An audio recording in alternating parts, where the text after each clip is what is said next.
Welcome to Carespawn Gaming, battle reports for miniature wargames. Thanks for joining us, and if you like what you see, don't forget to subscribe. And here's what you're here for. On with the games. Enjoy!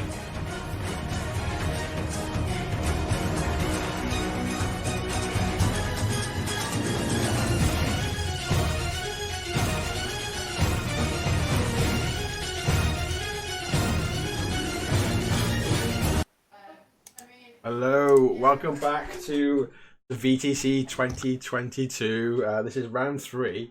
I'm joined again. I'm Dan, your host, joined by the lovely Ben Thomas once more. We're into Good evening.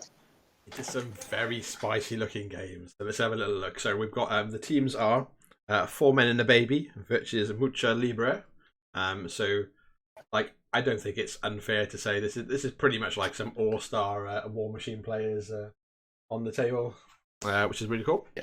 So we're going to quickly just run through what we have on each table, and then we'll cycle through them, and we'll start. I know some of them have just finished, or just finished deployment and actually kicked off. So table 1 are the slow coaches. So this is we've got Wirtz playing Lukas, and Tom Ash is playing Kruger 2. Very exciting. You can see the lists. If you do want to look at the lists, have a look. There's links on Tiebreak.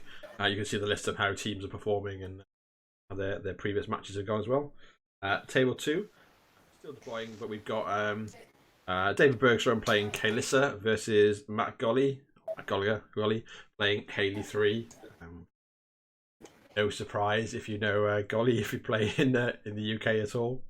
And then table 3, we go across to Tom K playing Fiona.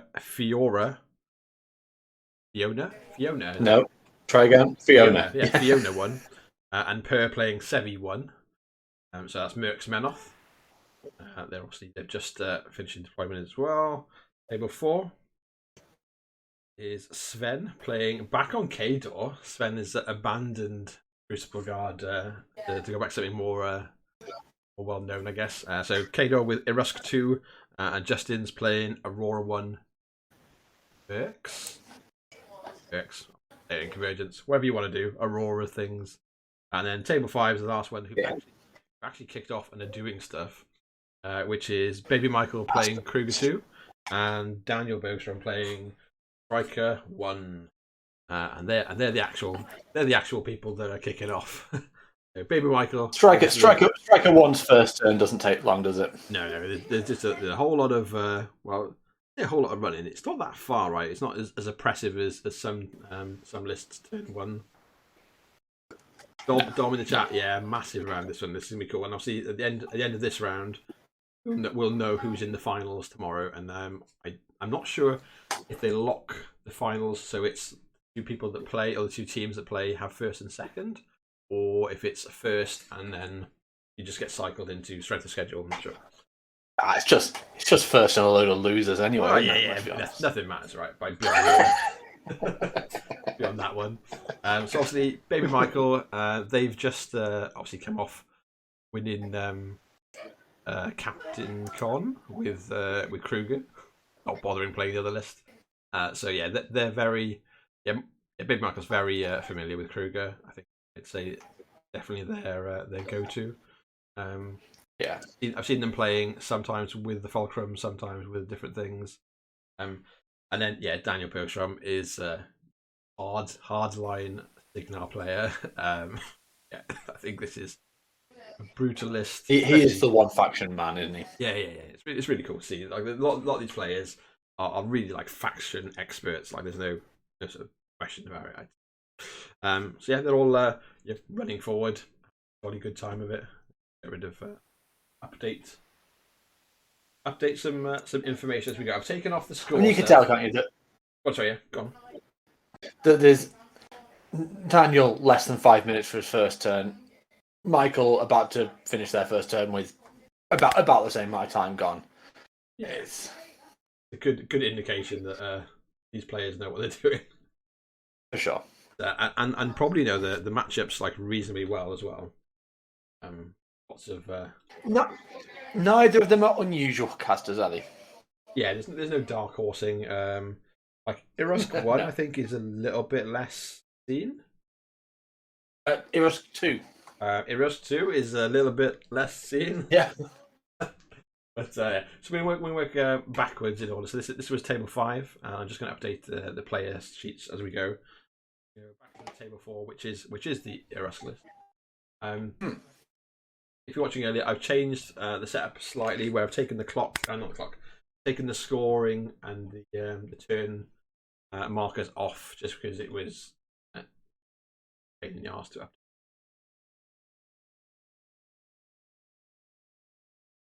Going on. Right.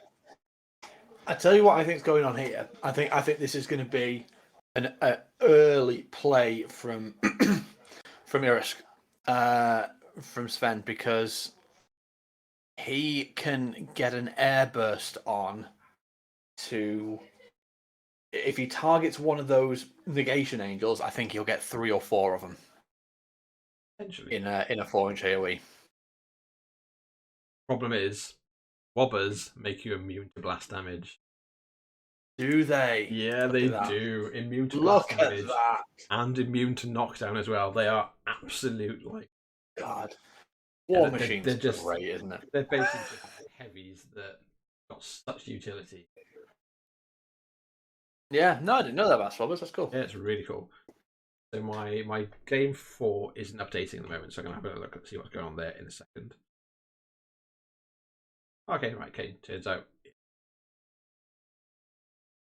So table 4 is updating, so I'm just going to update the capacity.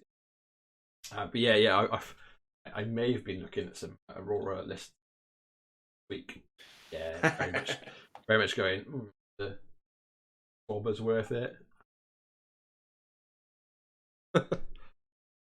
Nice. Yeah, like obviously, like the older like Aurora iterations would take like a Nomad or a Toro to be like a big threat. For Aurora 2, Aurora 1 would take like a bunch of conservatives maybe, but you don't really rely on your jacks doing a huge amount of hitting. It's down to like your crazy Archons, maybe one of your big jacks, and then negation angels and Gatsby. And so basically being able to sink points into a heavy that will completely reverse the update and give your army immune to blast again. It's pretty good. Turns out, if you've got points to spare, then spend them. So that's table 4. I'll go on to table 3. So table 3 is the Fiona Sebi 1 match. Okay, this is incorrect. So these guys have gone far. Is that Idrin's at the front? Okay, right. Okay, that's why. Idrin's obviously. It's nice to see Fiona back. Yes, yeah, it is kind of cool. It's just not weird thing, but yeah. Do a quick shuffle back and forth. Pages on. Cool.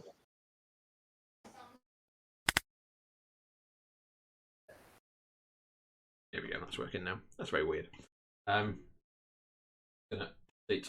cast the details.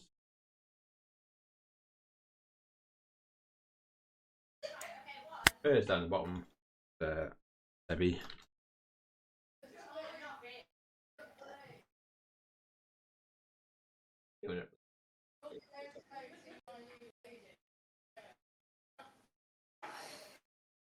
Yeah, these are. I think these are going to be some class games we're going to see where the players really know how to leverage their army.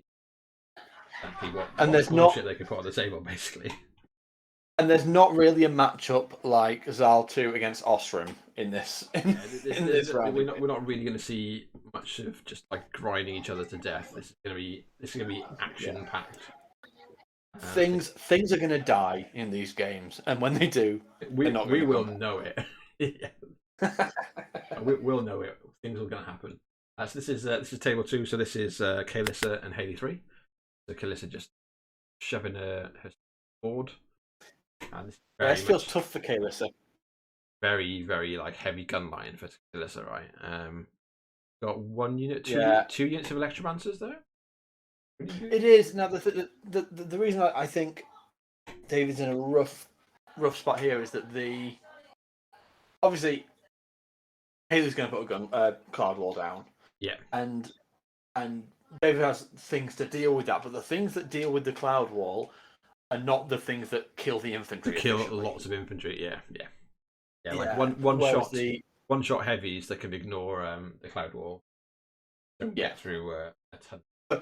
That can ignore the cloud wall for 2 focus each. But it's not efficient. I mean, look, Scythe can do a bit. He's got the true sight objective that can go on something. I like that he's gone really wide with one of the units of Electromancers. Yeah. Just to try and leverage it that way. So I think it'll be a good game. Going first definitely gives him a bit more board pressure, which is very useful. And we will. Well, I mean, this game is straight up. Are Eternae good enough? They are. We know they are really good warjacks. That's a fact. That's something no one would deny. But are they good enough that 4 of them can win you the game with a little bit of support? Yeah.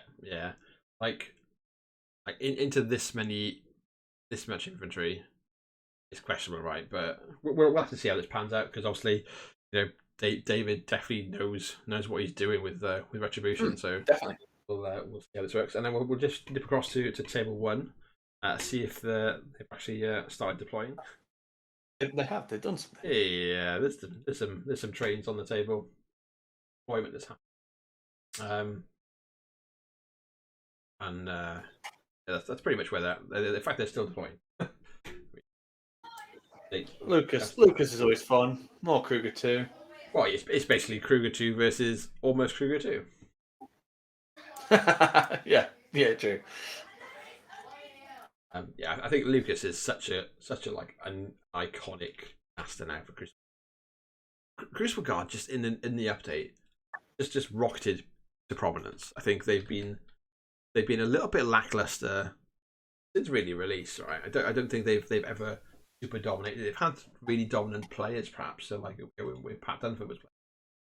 But as a faction, they weren't particularly like this is like ST. Whereas now they feel like they kind of are.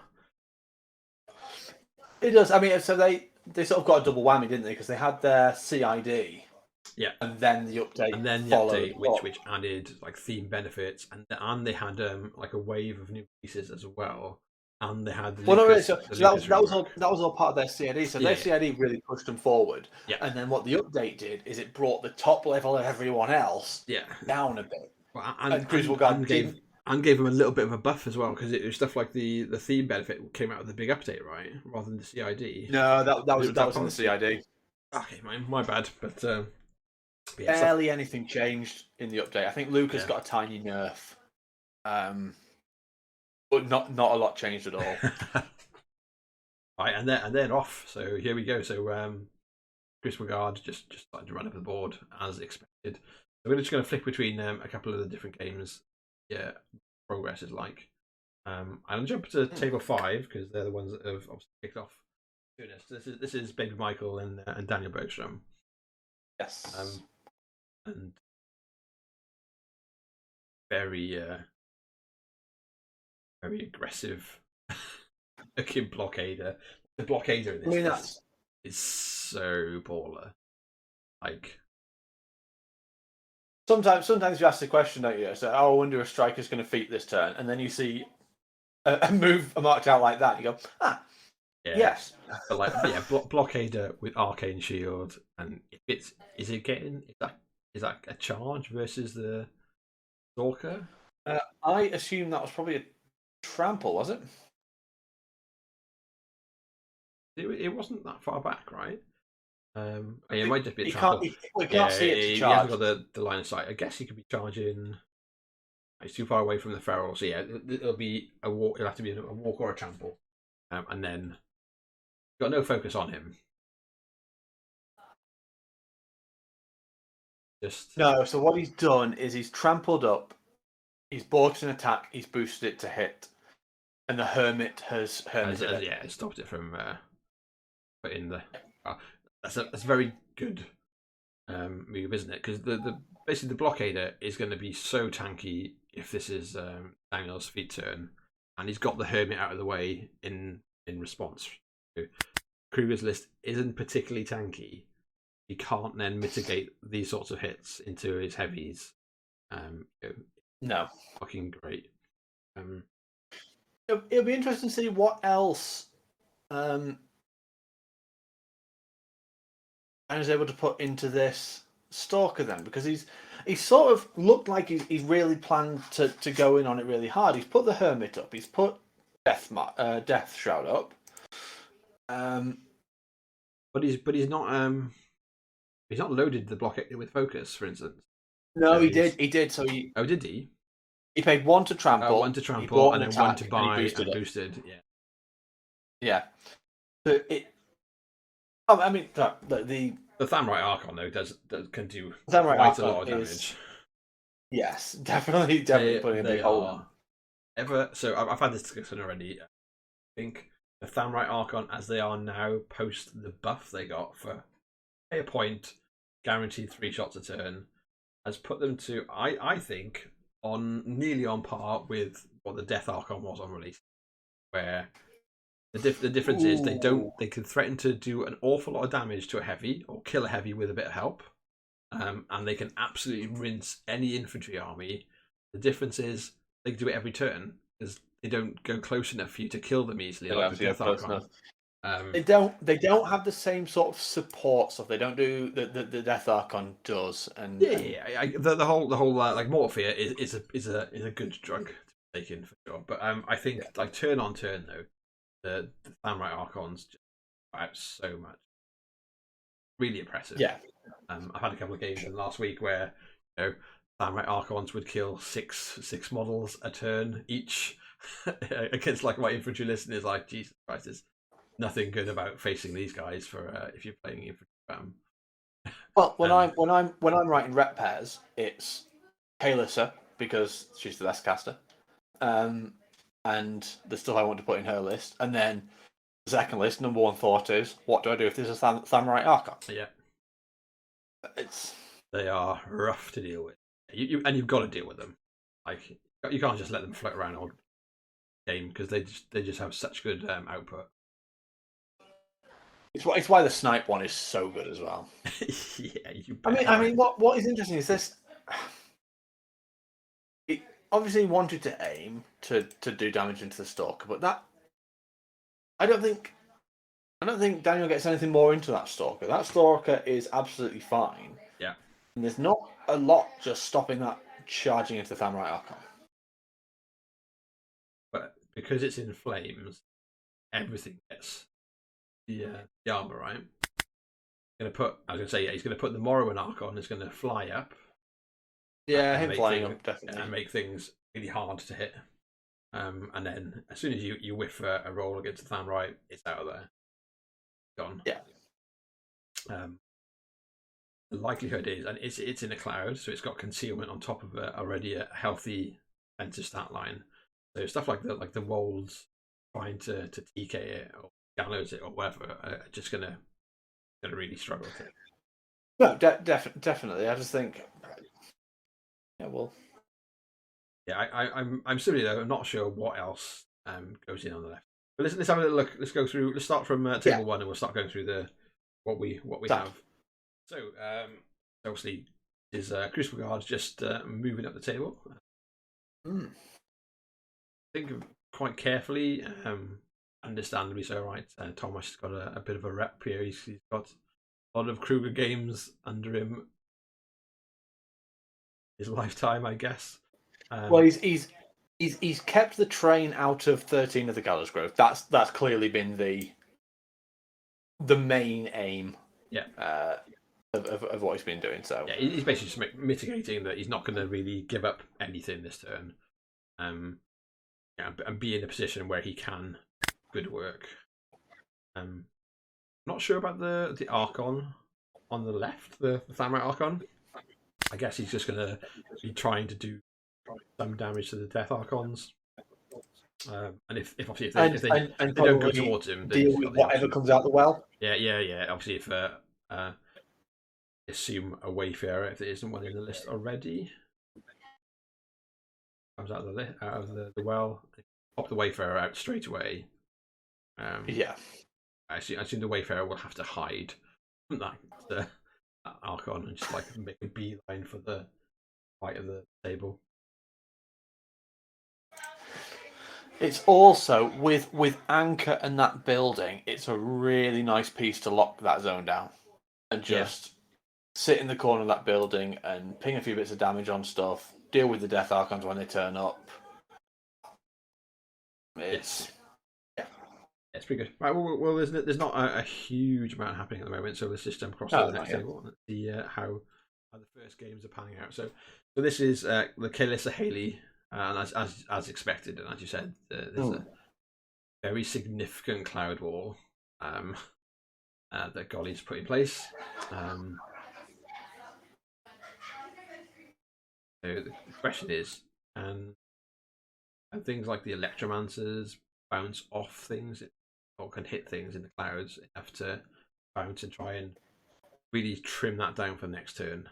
If you get enough of the trenches out one turn without giving up stuff, without giving up enough, then that's going to really help determine, I think, the outcome of the game.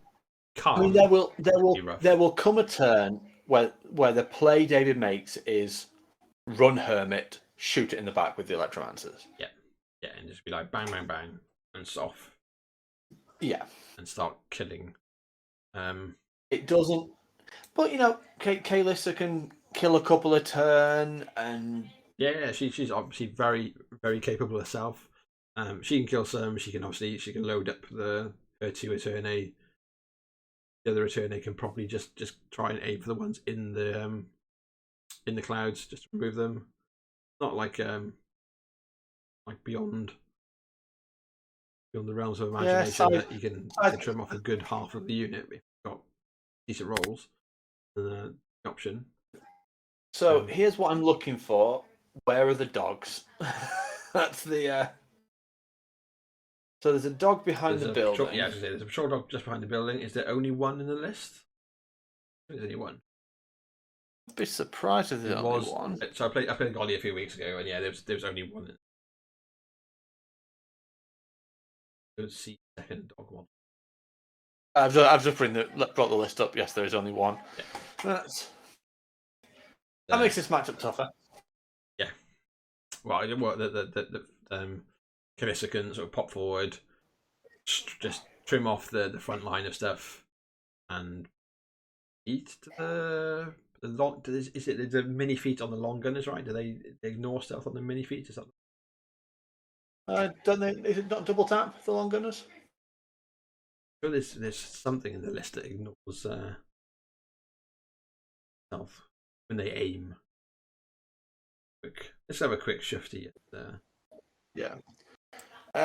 If as a Kaelyssa player, I would be tempted to spend my turn casting Phantom Hunter on Kaelyssa and killing that dog. Yeah, just to remove it. Well, if it's easier for her, because she can refuge back. She can shoot something else first, I guess. Guarantee the refuge. Walk up, stall the Stormclad. Put 2 shots into the dog because one will get shield guarded. Yeah. And then your feet is good. Well, the dog. I don't think the dog can get very far from there in terms of switching the feet off. But so it's got a Reaper, right? And the bark is within 5 inches. So it walks 5. So it walks 7. That's within 8. All right, so it walks 7. Oh, jeez, right. Kill the dog. Yeah, yeah, walk 7. Doesn't have. Phantom Hunter, kill the dog. Yeah. Obviously, it'll have Foxhole, but it doesn't matter because she ignores the cover. The dog. Dog's rough. An army that wants to be leaning on the immunity to the ability to stealth their entire army against the gun line for a turn, slow them down. One little doggy running into the middle of your army and go, they're over here, boss. One good boy. You're a bad lassie. Just take a bullet. that's what the elves are thinking. So yeah, that's let's see how much David gets done. So we see there's one dead trencher on the right.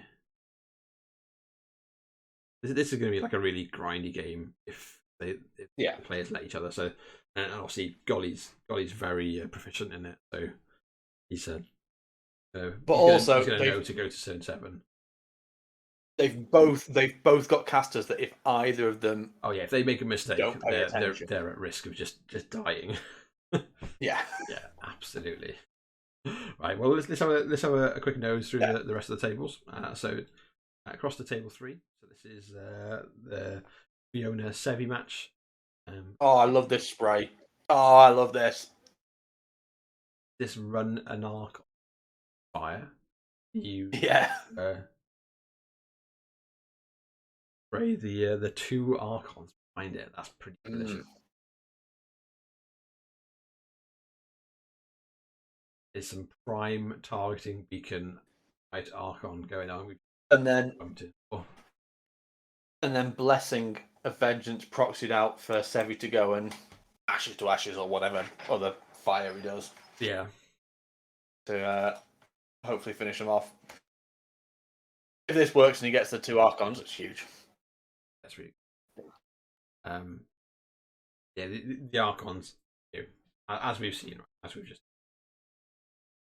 I think archons still are really good and really in like a very dominant position in the game. But after the update, I don't think any of them are so oppressive that you can't play against them. Some factions obviously struggled against double death archon lists for the update, where they were like a little bit more than too much. Yeah, and you couldn't deal with that shit. And now it's not so bad. So yeah, they're definitely still way up there on choices, but not the end of the world if you see them across the table. Yeah, most people have. Well, like in minions now, we're not taking 4 and 6 archon lists. Yeah. As you were for a long time, like the Maelot list, double primal, double void. There's plenty of options now. Yeah. This is just proxying out currently.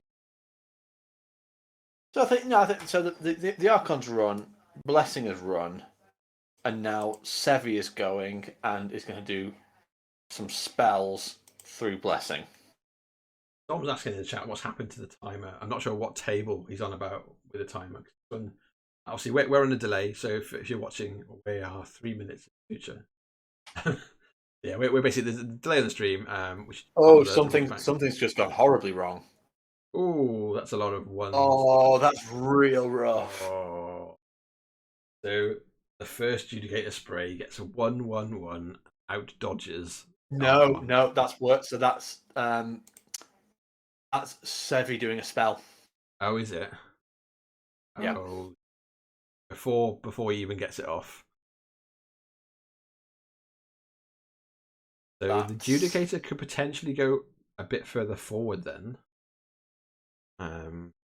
Yeah, but it's the opportunity to get both is what's about to go off the table. If he goes over there, then he's going to be shot with a rocket instead, right? So he has to spray one and rocket the other one from there. I mean, the rocket misses though, doesn't it? Def 17 against Rat 1. But Rat 1, and if you can boost it, and then he's got Sevi, right? So boost it again, or rather raises it again. Or does he aim for like one of the Gobber Grunts here? Just basically aim to try and get basically blast damage, boost the blast damage, and how much you get done. Essentially, I think there's now extra potential damage table that wasn't there, so it's bad that he's dodged down. Yeah, it might. You know what? I'd have been tempted to engage the Menite. Go in within 2 inches. Yeah, at least it'll protect him a little bit more from the other shooting. Yeah, exactly. Yeah, they've got parry. So parry, so on his turn, he can move out of the way. Yeah. we'll see what else you can get done here. It's still got the spray on the one. It's just about Pear keeping his head a bit now. After that, it's a little bit of it's a tough one to take, stuff like that. Yeah. Well, it's why the reroll, the treasure chest objective was so good.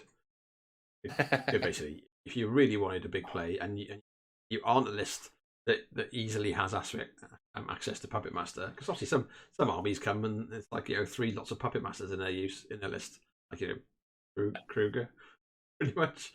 And you just want to mitigate those bad rolls. Going from minions to Ret, it's the thing I found myself missing most. Puppet Master, and obviously the Puppet Master and the Dunian not. Well, and like the only way in Ret to take it right is obviously to dump Eilish, taking the Hermit and take Eilish instead, pretty much. Yeah. In most lists, which is a hard choice, right? Shall we pop to table 4? I don't know what's happening, but it looks exciting. So table 4. So this is the Irusk Aurora one. Irusk has spread the hell out. Yep. Aurora doesn't have a lot of models. This is the worry, right? Does Aurora have enough models to get enough done? Well, 2 of the models are Death Archons, so maybe. It's true, and they go pretty far with Aurora, and she can use, they can use her focus, and obviously she can give them parry, which is pretty good too. Aurora has a lot of models that can kill a lot of stuff, crappy Khador infantry, but those models can also be killed relatively easily. But you can see at the top as well that the negation angels have already gone in. So there's at least 2 units of negation angels. Yeah. Yeah, the other ones hanging out in the artifice. Like fighting the cloud as well, basically. But I'm like, what have they gone in for? Things have they gone and tried to take out rockets? Maybe. Well, certainly, you can see an assault commando has been paralysed and presumably toughed. Yeah. Apart from that, it's hard to see what's actually stable. Just because Russell's got so much with him anyway. Yes. We're not going to count the models. Every time we come back to this game, how many guys are missing from this? So right. Anyway, more importantly, now he can airburst the negation angels. Definitely do that now. Yeah, the negation angels are not for this world. But this is turn 2, right? So strike the bottom zone for Justin.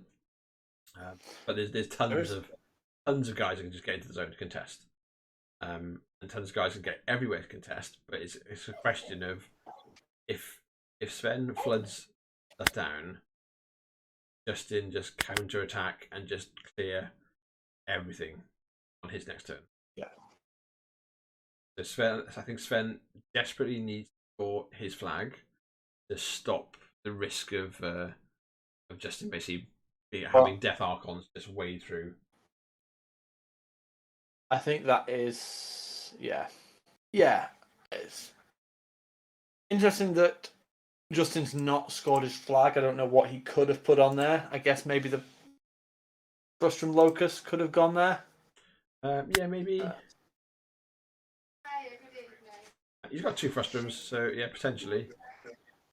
It's a Marauder on the left, sorry. So yeah, it's not. I guess it's not it's the keeping, most. It's keeping the stuff right now safe, and I guess it's just going to then burst out from around Aurora. She's going to feed. Everything's going to go everywhere, and he's got the potential to just clear everything. If things are too close together, the Death Archons get a good turn. It's going to be like horrific. Yes, no, without doubt. Yeah, Sven. I think Sven desperately needs to make sure he's scoring the elements he can. Obviously, it's turn 2. Sven go first. Aurora go first. Aurora went first, I think. Right, so this is Sven scoring, so he can easily clear his left zone. Just needs to kill it easily. Just needs to kill the Steel Sword Protector. Yep. Who's in range? Steel Sword Protector dies. Okay, right. So there's not really doesn't give away vengeance in the Steel Protector like the Archons. So you can clear the left zone, score. Obviously the flag. If he's got how many souls around? I don't think It's he's all got a lot of dudes. solos. That might be his problem. Let's have a quick look at Sven's list.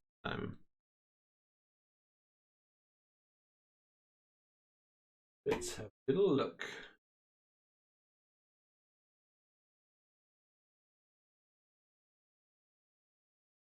Don't Axia, Kovnik Joe. There's an artillery captain that's just behind, just to the right of the Winter Guard field gunner. He can run onto them. He's definitely got, but that's it. Two of those captains. It doesn't have a great deal of for solos, but so what we're looking at is being able to certainly though clear the zone, score 2, and contest everything of Justin, and hope that he doesn't wipe out enough. Which is sort of obviously body blocking them isn't an option, because Aurora can just beat everything just way over the top, and then everything explodes through, and the Death Archons can deal with that so efficiently anyway. Yeah, they can get into horrible places between having parry and flicker. So let's go away from this game. Needs to keep Rusk alive. I want to come back into this game in like 15 minutes when Justin's turn starts. Look at table 5. So this is the Kruger Striker game, and there's no blockader. Dead blockader. Dead blockader. And it looks like it's taken like a good amount of resources. So Feral, the Stalker that's nearly dead. Feral and the World War. Potentially the Death Archon might have had a chip in there as well. But yeah, a good stuff. Interesting. What has happened is at some point something's missed the Thamorite and it's got away. It's lived. Yeah, I wonder if that's the Death Archon or either Death Archon or a spell's missed it. I mean, the Death Archon gets to roll so many dice at it that. Does, but like the Morrowind's just there as well, though, right? Yeah. So, I think, and look, Daniel is an absolutely superb player, but I would say activating the Hermit, putting the Hermit on his own blockader in order to put a few attacks into the Stalker. Yeah. That's a lot of damage. So say each of these models has got 2 initials. So let's assume they just rolled a load of attacks. That's 16 attacks. That's 32 damage caused by the Hermit. Yeah. I think like this early in the game, losing like such an important piece as well as Daniel's blockader is can't be good, right? No. And Kruger's feated. By the looks of things, like there's a bunch of feat tokens on some of the models. Maybe that's why the Thamorite. That'll be why the Thamorite's moved. Not necessarily pushed by the feats, potentially. Yeah. Where is Kruger? No, I don't know. Fine. Kruger's pretty far back, right? Would Kruger have been far enough forward that it was feet that's pushed it back? He's like 21 inches away from the Thamorite. Kruger went a long way forward, so maybe that Kruger feated. He might have PK feated and then walked backwards. Yeah, potentially. Obviously, you can fly over. It's a windswept. Oh, look at that! 2 windswept. Interestingly, not steamroller illegal. Ouch! Making terrain count. Cool though. No, I think quicksand of the new terrains. Quicksand feels like the most game defining. Right.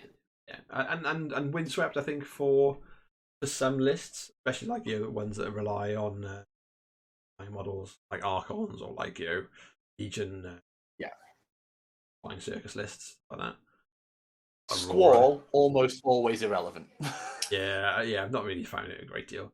No. I'm still a massive hoper that when at some point in the next 6 months, Grimkin Arcana get an update and they can put down the new types as one of their Arcana types. No. One of the lesser seen Arcana, because you don't often get a huge amount of use out of it. But yeah, if you could stick down a windswept something or a quicksand when a model comes in, it's the first of a wave to come and like try and kill your heavies, and you go, oh look, there's quicksand in the way now. Your heavies are no longer hitting my heavies. Pretty good. Like actually, shake it up a little bit. Coming up to table 2, something's happening. Table 1, nothing's happening. We'll quickly look at the lack of happening on table 1. Yeah. There's a Thermite Archon going forward to do some shooting. It'll make some sads. There's a bit of a cloud wall. Table 2. Death Archon's nearly dead. On table 1. Yeah, 7 boxes. And then into table 2. So this is the Kaelyssa Haley list. So the swordsmen have gone way up. Didn't kill the dog. Didn't feat. So obviously the reasoning I can only assume is that the Longers wouldn't have too good a target. Looks like they've just killed off a couple of 3 shooting models, 2 Electromancers and the Ghost Sniper. Yep. And that Kaelyssa's got 3 tokens, so she must have just killed 3 guys, which is perfectly good. So obviously thought, kill them, lose the Eloia in return. Well, and the Eloia, I'm assuming the Eloia have got blur on them. Means they're really hard to hit anyway. Looking through, yeah, they do. Yeah, they got blur on them. Yeah, they do. And they've used the mini feat, so like it takes them, I think, to like a def 18 versus shooting before you find anything like terrain or being in combat. Yeah, which is kind of good, but and obviously if you're walking into combat with them, they'll get to hit you when you arrive. But probably make short work of them, like, regardless. I think that was baby Haley doing a bit of Haley's do good Haley. Like, there's a lot of work you get out of that unit. A lot of. Yeah, I think this is going to be basically just Golly, Golly shaving off what he can here. This is a big AOE presumably coming down here. Not where we wanted that. The AOE coming from? It's a chain lightning, I assume. So I don't know why that was targeting the Electromancers. Pretty sure Electromancers. Maybe it was just a. Or is it Chain Blast she's got rather than Chain Lightning? Oh, Chain Blast. Yeah. Right, yeah. Yeah, Chain Lightning is AoEs. So definitely good targets to try and take it out. But, definitely. Didn't quite work out. So much. Right, should we a little skip through and see how the other games are going while Golly's kicking poor elves? So we'll have a little look at the table 3 again. So this was the Mercs Menoth. Okay, so the Thamarites died. So the Thamarites did die, so it didn't matter. Fair play. That's got to feel good for Per. So I'm assuming, like we talked about, there's the sprays that went through the Archon. They'd be able to pump out the AoEs and fast damage, which with Signs and Portents, the Reliquary can do decent damage. Obviously, you can use 2 dead Archons. So yeah, science. That's good. And then obviously, I think he's held back a bit on the left, making sure he contests. I like that pod of initiates just to sort of protect the champion and the Menite Archon a little bit. I mean, look, if that Mangler wants that Archon dead. The ones right at the top of the circle zone. Yeah. Yeah, that's Mangler be able to go in him. The champion's got countercharger, right? Champion over the wall. Which am I thinking of the Khador version? It's got retaliatory strike, I think. It I think it might certainly be. does. It does something to you on your turn. It's the Draken that's got. Yeah, it's the Draken that's got countercharge. The Khador, if you're playing in fixed. Yeah, so it's Tom's turn currently. So giving it to. Apparently, turn one. Guessing not. No. Guessing this isn't turn one. Like of all the amazing plays that we're seeing today, keeping track of turns doesn't seem to be this player's fault. Not sure why, but yeah. So this is what these guys did. A bunch of precursor knights going in. Yeah, I mean they might kill them, but I think Tom's having to work out a way to get some of them the charge bonus to. Because if they're charging, they're going to have trouble hitting right set defense. It's kind of 6-1. It doesn't matter. I wonder if you've got to go for it. I wonder if he just mini feeds just to remove these guys. Because there's not a huge amount of tough models. There's list, right? Can he just sacrifice the mini feed now, get rid of these guys, and still brute force the rest of the list anyway? Yeah. I'm not sure if that's a good move or not, but yeah, it's a move. We will see. At that point, especially the way the table's set up, you're relying on the Mangler to deal with the Adjudicator if you ever want to kill it. Yeah. Left hand. That Mariner's going to aim to get near the Adjudicator. Yeah. For sure. I'm looking and wondering whether he stirred the blood on the precursors. I'm not sure. Got Hand of Vengeance. We'll find out. We'll pop back a bit. Yeah, let's have a little look at. So we'll have a look back at table 4. So this is where the Aurora versus. Oh no! Look at that. That's as expected. All the negation angels that went in are dead. No surprise there. Yeah. I'd like to think they all got airbursted because I've just today learned about that spell's existence. And the artillery captain, as we said, has gone onto the flag in the forest on the right. Yeah. The zone's been cleared on the left, and then basically just flooded the rest of everything. And he's basically challenging Justin to kill it all. Yeah. So. Oh, hang on, just 1 second. There's no Death Archons. There is no Death Archons. Oh. Well, I thought he might get one of them, but getting both. That's almost very, his game over. Very yeah. Yeah. That's very spicy. Yeah, I'm just so like, where's Russ? Got to be. Has he kill boxed himself on purpose? No, he's hanging out at the back. He's how far is he away from? He's 15. I can see it. So solid ground. He's over 15 inches away from Gatsby. Solid ground, no feet. No focus. No focus. So I'm assuming it's like a bunch more stuff. Have a look. So Gatsby speed 6 base, right? Yeah. So 6, 7, 9, 6, 9, 10, 11. So he's 11 on his own. Then 14 with Vanish. 16 with Aurora. So Gatsby's in range to charge if there's a landing. Similarly, Hypatia got Righteous Vengeance. She'll take a 3-inch move. You can definitely get it. She can charge if you go with Righteous Vengeance. She threatens over 20 inches.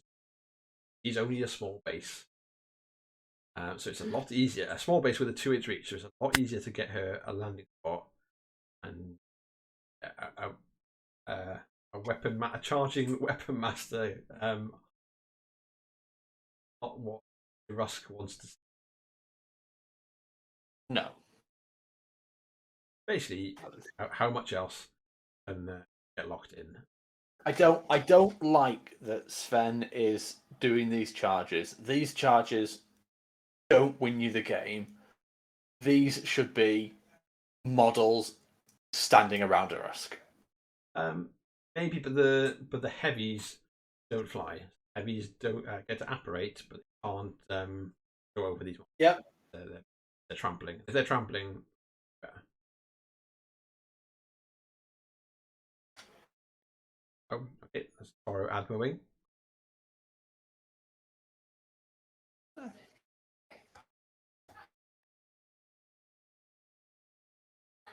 Toro's definitely out of range to go and kill the rest of in that.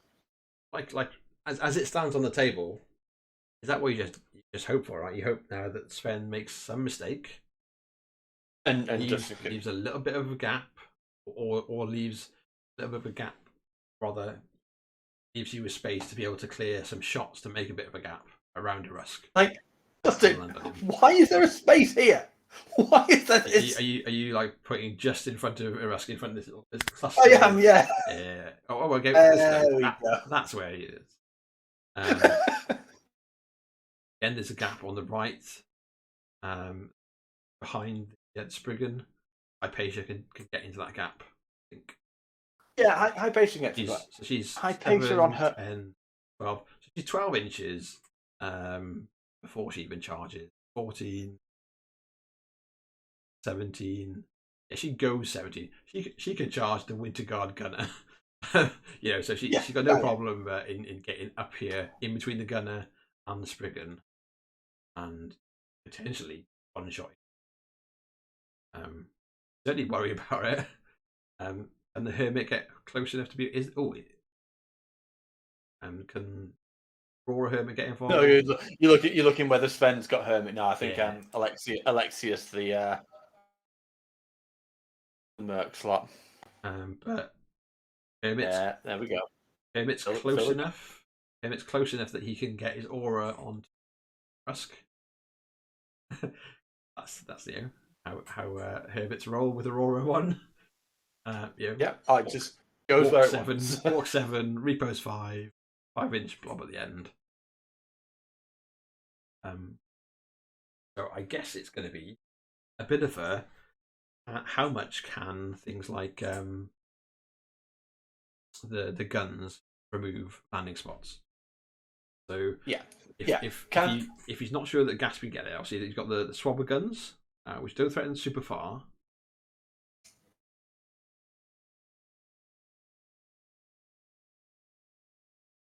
Still a quick nose. Harder swabbers. Obviously, he gets to apparate them.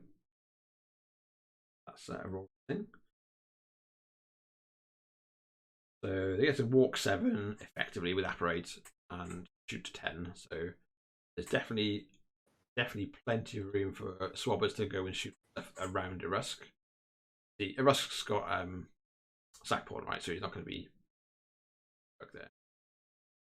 But it's got 2 shots, a harpoon and a shield cannon. Get rid of both these swabbers could potentially get rid of 2 models in front of or around a Rusk. Frustum Locuses have got shots, and they can boostable shots as well. Bad thing. Then Aurora might just go up and spray. Do a full-on just shoot her magic spray juice all over Winter Guard in front of Rusk and make a big old landing spot. Which should probably be enough, right?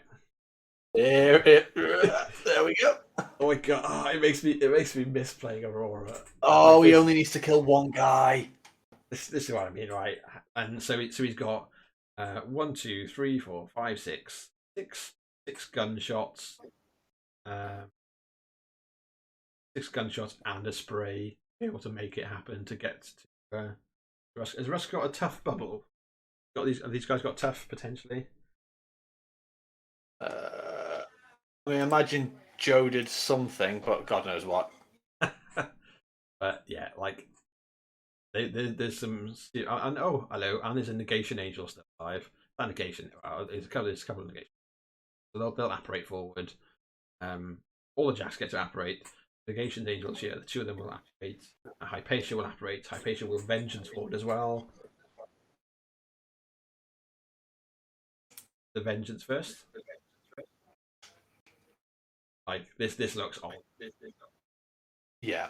Look, if Gatsby gets in, the fact that Gatsby only needs to kill one guy is a problem. Well, and the thing as well is Aurora can just go up, spend 2 to do aerogenesis to get everyone in the distance, and then just sit in the cloud with the rest of her focus ready to boost everybody else who's getting attacks. And just go, Leo Gatsby, you've got 9 focus, go to town, buddy. Like, oh. So this is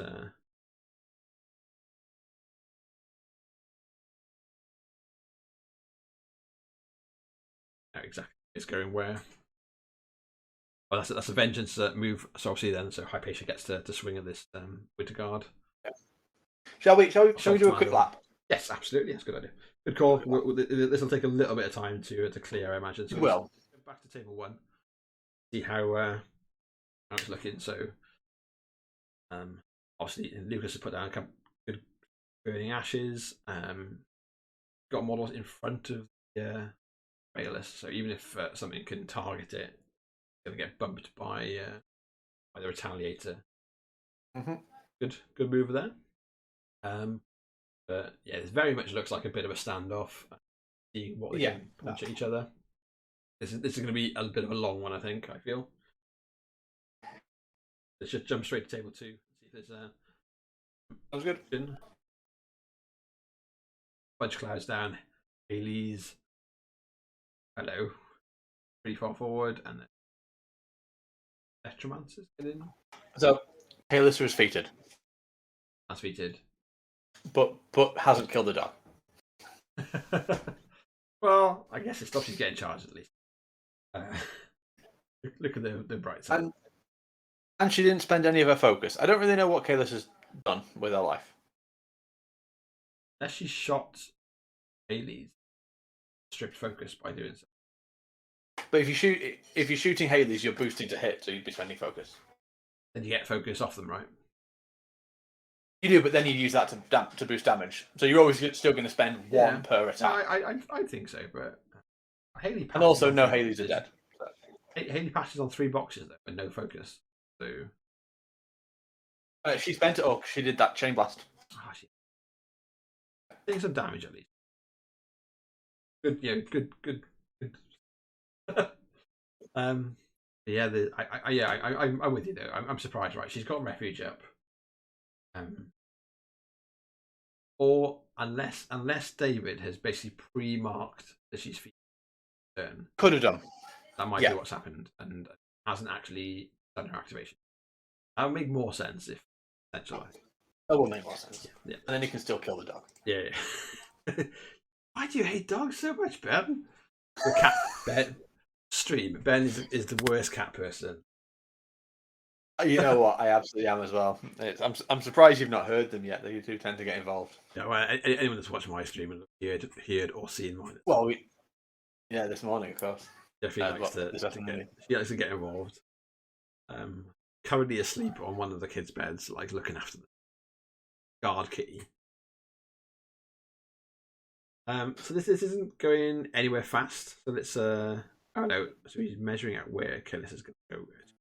I think we'll call it right there. Is it? Let's cycle around and come back to it in a minute. So we'll have a look at the Fiona rather. The Fiona 7 table. Fiona doesn't seem to have got a great deal done. Not much has happened, right? So the Manglers come forward. There's 2 initiates dead. But so the Manglers and the Precursors between them killed 2 initiates and made some hungry Archon and Champion onto wall. And someone's done some damage to this champion. So I don't know where that damage has come from. It might have been. Oh, the charger number 2 is exactly 12 inches away, so I assume it might have been that. That seems a good option. Yeah, this is a bit of a bounce for Tom at the moment. Is Brawl Warriors coming in trying to more hurt onto the Archon? Yeah, I guess so. I think they're going to struggle to hit it. Is the big issue? Oh, Hoping to big numbers. It's well, yeah, we'll leave them. Well, this obviously looks like some scoring, denying scoring. So we'll jump to table 5 and look at the Kruger striker match off. See how that's so in. the stalker that was damaged is dead. Yeah, he was Looks very like much nearly there already. I think. looks like Gallant went in and didn't kill the fulcrum, which is Rough. not ideal. 9 boxes left on. The death icon that went up is understandably dead. Both Thamrites are still up and running. Michael's turn. We're seeing what's happen. So, Yeah, so I mean this is now bit of how much does Daniel have at the end of this turn? yeah, and how much can Michael leverage like the number of attacks he's got? Well, let's jump back to table 4 and see how much space. You can't hide how much you love Aurora 1, can you? Can we go back to the Aurora 1 game now? It's not even just Aurora 1. It's just Aurora. There's no. You don't need to separate it. But look at that. There's a lovely big gap there. Like probably enough for maybe a large base and maybe a large base and some other stuff. This is Aurora's activation by the looks of it, or just working out where she wants to go. So she's only got 2 focus. Cast Aerogenesis. She's only got 2 focus to spend. So I assume going to basically just defeated. Got Aerogenesis. She's going to go forward somewhere. Make sure she's in. One thing that is different, it was obviously just not marked before, but it looks like Iros did feat. Has feat. Okay, all right. That's important.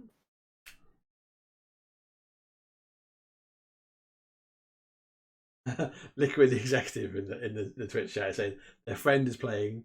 They have no idea what army and where, but let's go. So yeah, so Rusk having feated does make a difference. Because that stops Gatsby getting in, doesn't it? No, because he didn't start his activation in his. He vanishes and then charges. Yeah.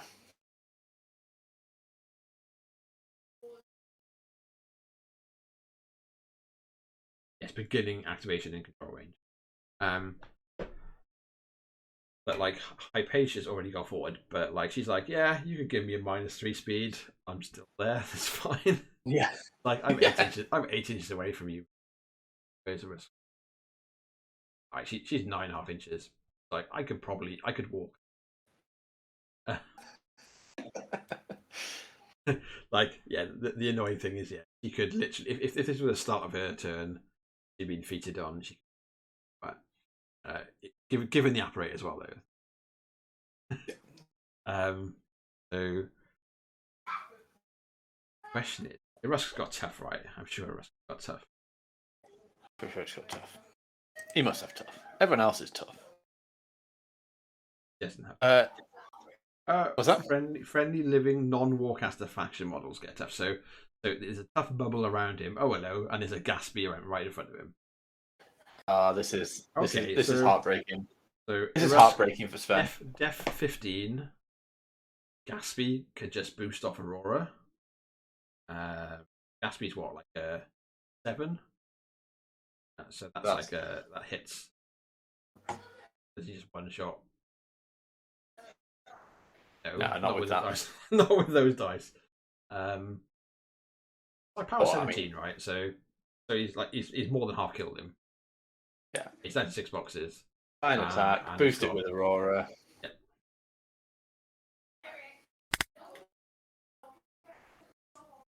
And this is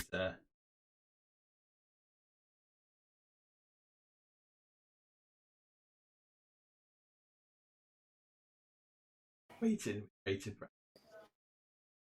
I think he's looking to see if Hypatia can still get in and whether he saves Aurora's focus for that. That's what he must be looking at. That looks like there's a space between the between 5 and Joe. Yeah, basically, yeah. That looks like it's a space. Yeah. No, he's not. He's obviously thought not. He's boosted it with Aurora, and then he's going to boost damage. Boost it with Gatsby's own damage. Maybe dice plus 2. I think. Not required. Yeah. Not required. That looks like it's a very quick and abrupt end to that game. Yeah. With things to spare, right? Yeah, it's so when in fact when I won that steamroller against Barry, whichever the first Warsaw one, like he'd had his Madrak 3 army. It was like I guess I can't shoot through all of this stuff. He's gonna roll like so many 4s. I'm just not gonna do it, and just left a little bit of space around Madrak. At which point I was like, right, the guys that can't get there can just clear some space. A couple of angels under Aurora's feet just run and go behind him. So if he does stuff he can't move, then you just put in the models into him. What you rely on is going, yeah, I can kill your caster from, X inches in melee. So that looks like a win for 4 men and a baby with... no, Justin's on Mucha Libre, isn't he? So the first win for Mucha Libre. All right, well, 1 down. See how our 7 ones go in. And then quite interesting. Table 5 looking interesting. Scoot across and have a nose. So this is the Kruger striker list. We have a dead Thamorite on the left. Yeah, definitely missing there. I don't know what did that. I assume the Walled Warden possibly gallowsed it to death. Anything else?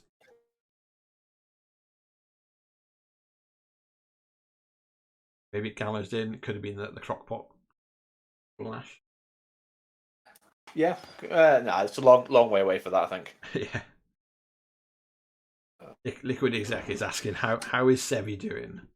Well, we'll come across. We'll work our way down in a second. So we'll just look at this match for a minute, and then we'll work down, and that's the next match.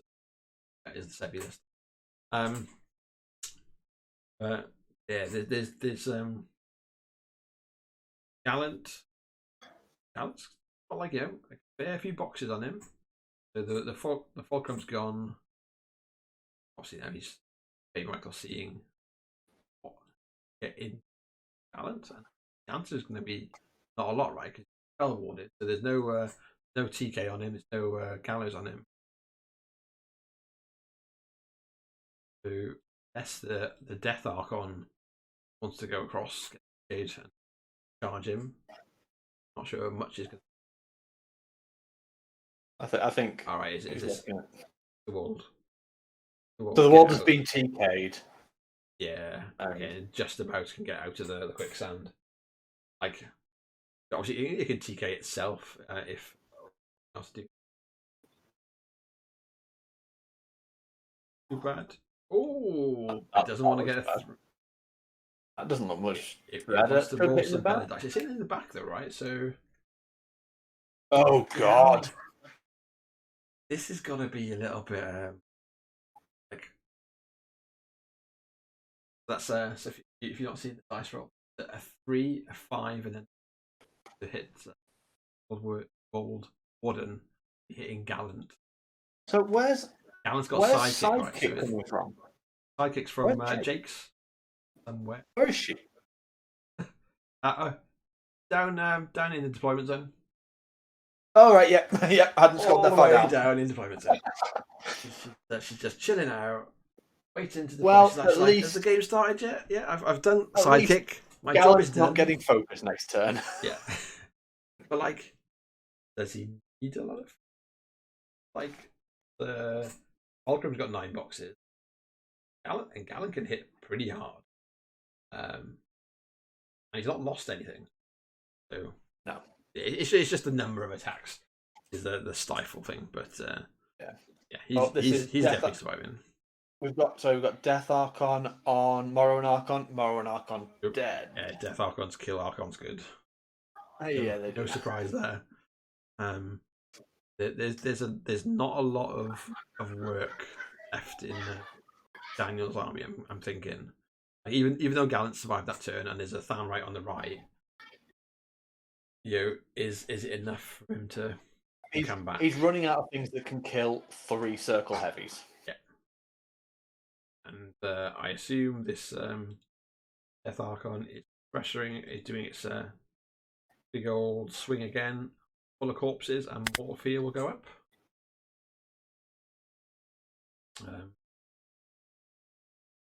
Not going to exactly be easy to remove itself. Go with these then. The Wold Feral have gone yet. Looks like pretty much where they were before. So maybe the Wold went, like you said. I think the Wold killed the Than right. Yeah. In that case, definitely worth it.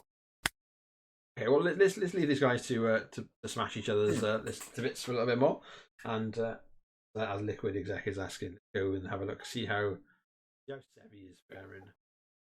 So this is table 3. So this is Fiona Sevi. Sevi, for the purpose of the stream, is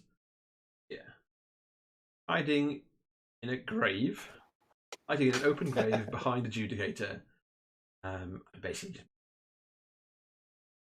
old man spellcasters I wanted to do probably a good choice. So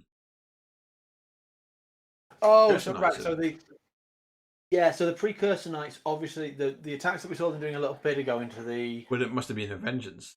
Must have been vengeance attacks. Yeah, because then they've since activated and still not killed that Menite Archon.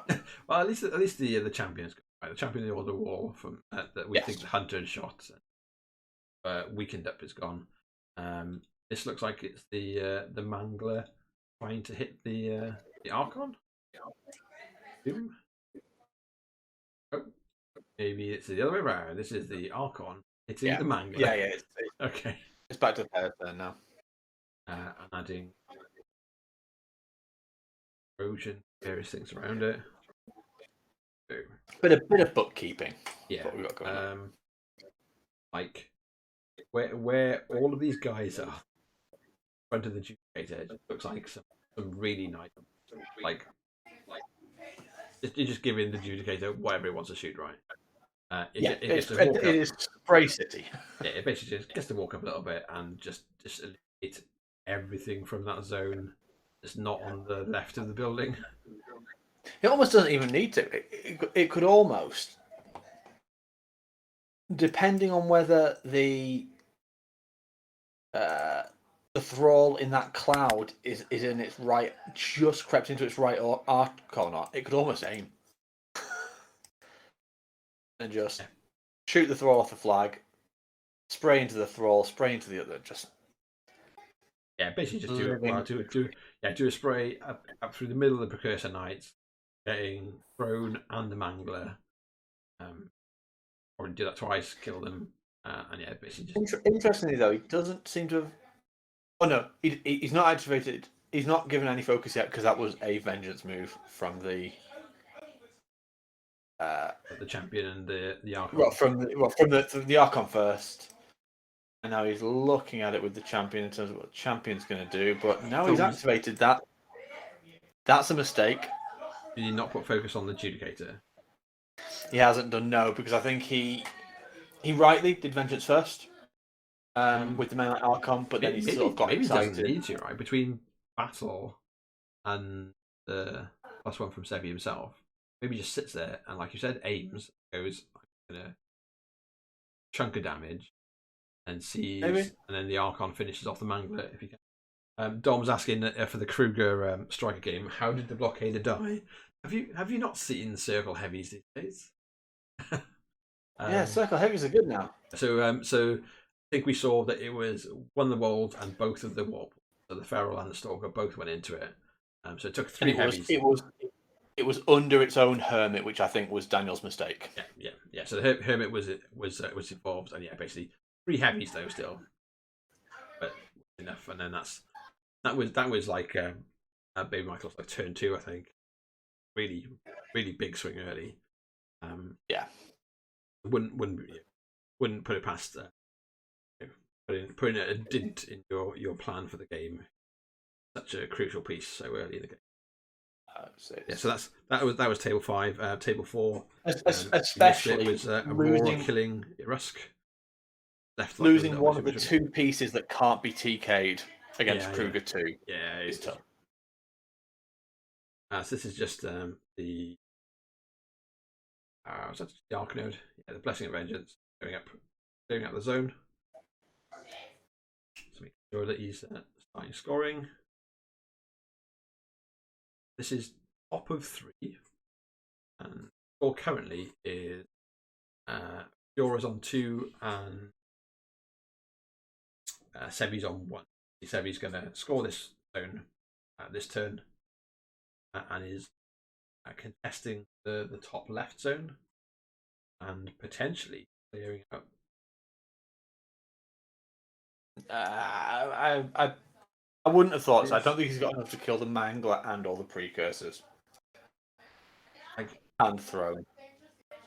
I think the sprays get rid of most of the side of the building. Then the Archon will pressure and get rid of. Maybe. Yeah. One time we're going to come to this game and Dan is going to call her Fiona. Fiona, yeah. Yeah. I've written it down and I've written it badly. Fiona. I need to go watch Eurotrip a bit more. Fiona. Right, so shall we see if something's happening on table 1? Let's have spoilers. No. Spoilers. Table 1 is the Kruger Lukas. That's the game is frozen, right? That's how we left it. In fact, it's paused. Okay, someone's gone to the toilet. Or there's some only for 1 minute though. There's still been a good hour and a half of this game. But that is pretty much how we left the game like 10 minutes ago. Yeah. I think they moved to these positions. Oh no, there was turn 1. There was another jack in front of the railers, right? There was 2 jacks in front, and there's only 1. There were, but I think the Liberators run over to the right and the Retaliators run into the zone. So I don't think either of those have died. Not exciting. a Death Archon's dead, so there's something. There's no Death Archons on the table now, right? Yeah, because Crucible Guard has got a fan right, so they can't break. Well, these guys are paused and not. So let's plunge over to table 2. Look at the Kaelyssa Haley list. So there's an Attorney. Way up. Right. So here's what's happened. Kaelyssa didn't kill the dog, and now none of his army has stealth. This is why he had to kill the dog. Yeah, there's a dog, and not everything hasn't got stealth, but yeah, hasn't got stealth. Arc is 8 inches. So there's a couple of Attorney have got stealth. Yeah. And Haley passed it there. Haley passes there. And the game is paused. Okay, right. I was about to say, is it paused or is someone dead? Well, I don't know. Kaelyssa's knocked down and has no focus, so I'm guessing she's been chain blasted. No, does chain blast not? No, it's Force Hammer, right, from Baby Haley.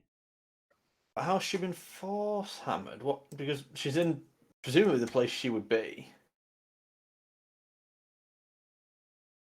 I don't. Definitely not got stealth. It's Baby Haley. Oh, so now, but I think Kaelyssa has just died.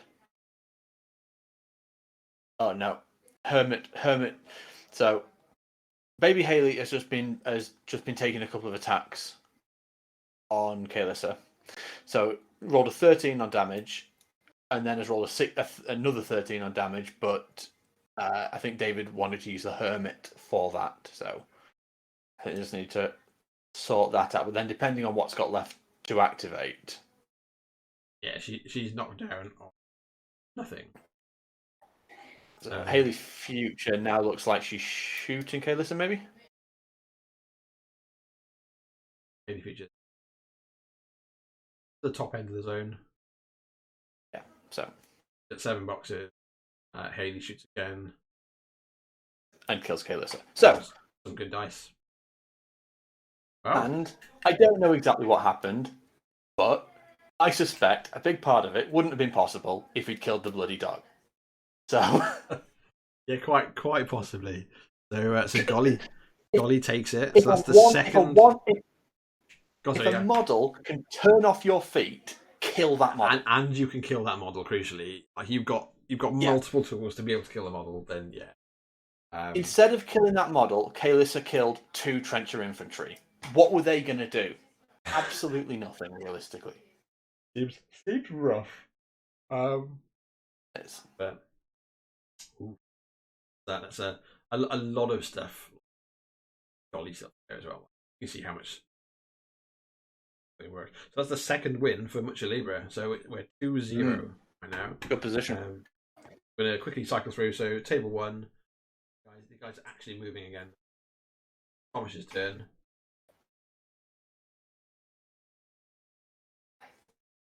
We'll come back because.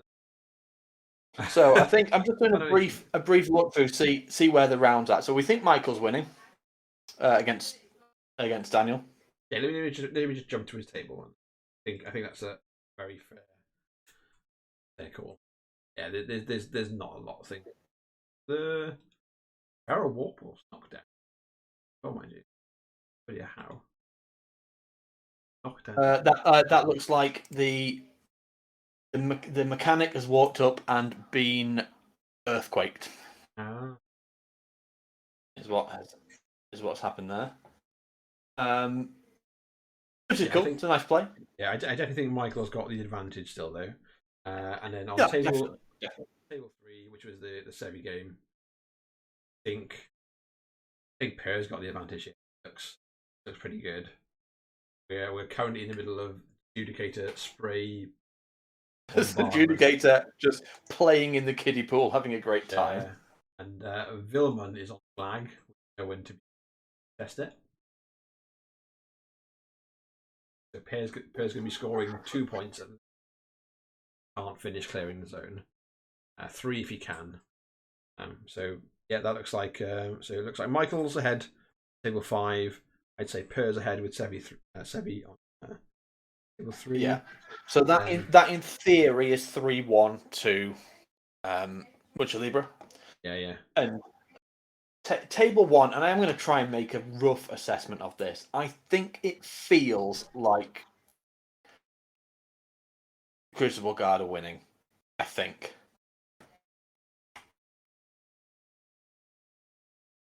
Although this looks like Kruger is currently feeding. Turn 3, Kruger's currently up by only a point, but up. Blackfried Wayfarer's on the left.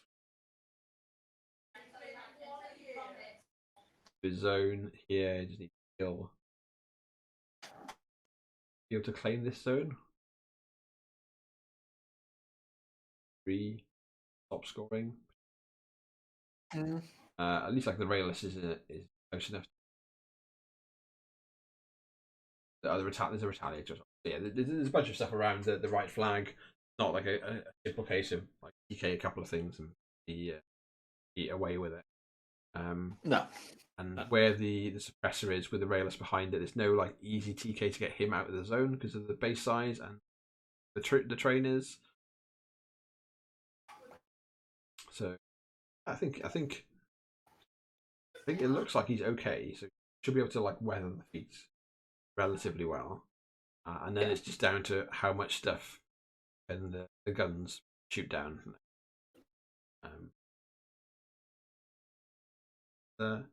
Lucas's guns can shoot quite a lot of stuff, I think. Yeah, but interesting. It looks like these 2 CPs that Thomas has got appear to be because Lukas has killboxed himself.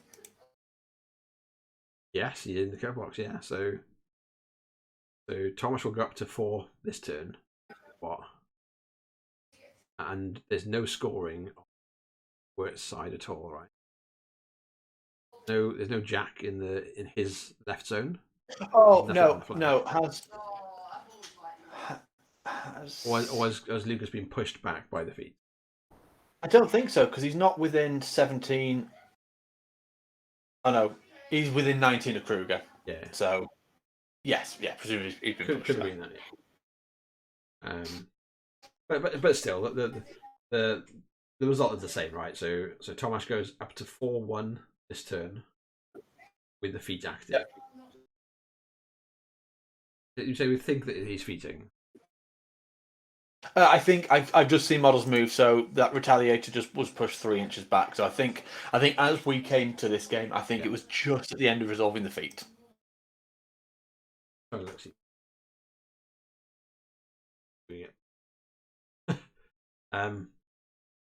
Let's see. So yeah, we're gonna see 4-1 at the end of this turn, which does make it a bit rough. Not a lot of models like this Thamrite left. Got to go and I'm not sure there's anything else that gets close enough. And there's still 4 heavies because there's still a Stalker just hanging out there. Yeah, just filling in the background to go forward. Killing. Stalker just go in to kill that Retaliator and then sprint back. Seems pretty good. Okay, so I don't know if we want to go to table 3, where this central zone is looking pretty lonely all of a sudden. Oh, look at that! I said. There's a Gobber Grunt on the left of the building and Angler that's 8 boxes. I'm trying to work out where Prey is. Did you? Yeah.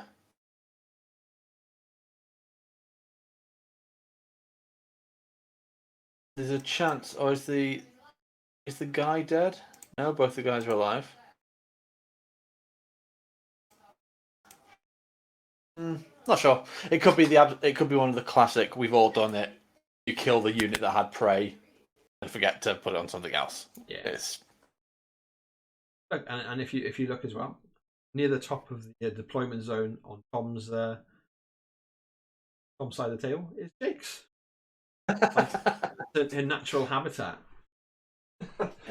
She's not meant to get involved in the game. She's literally there to stick out a lovely upkeep and go on her merry way and just sit drinking pina coladas in the deployment zone while your army does the work. So, anyway, Dan, I was right. He didn't clear the zone.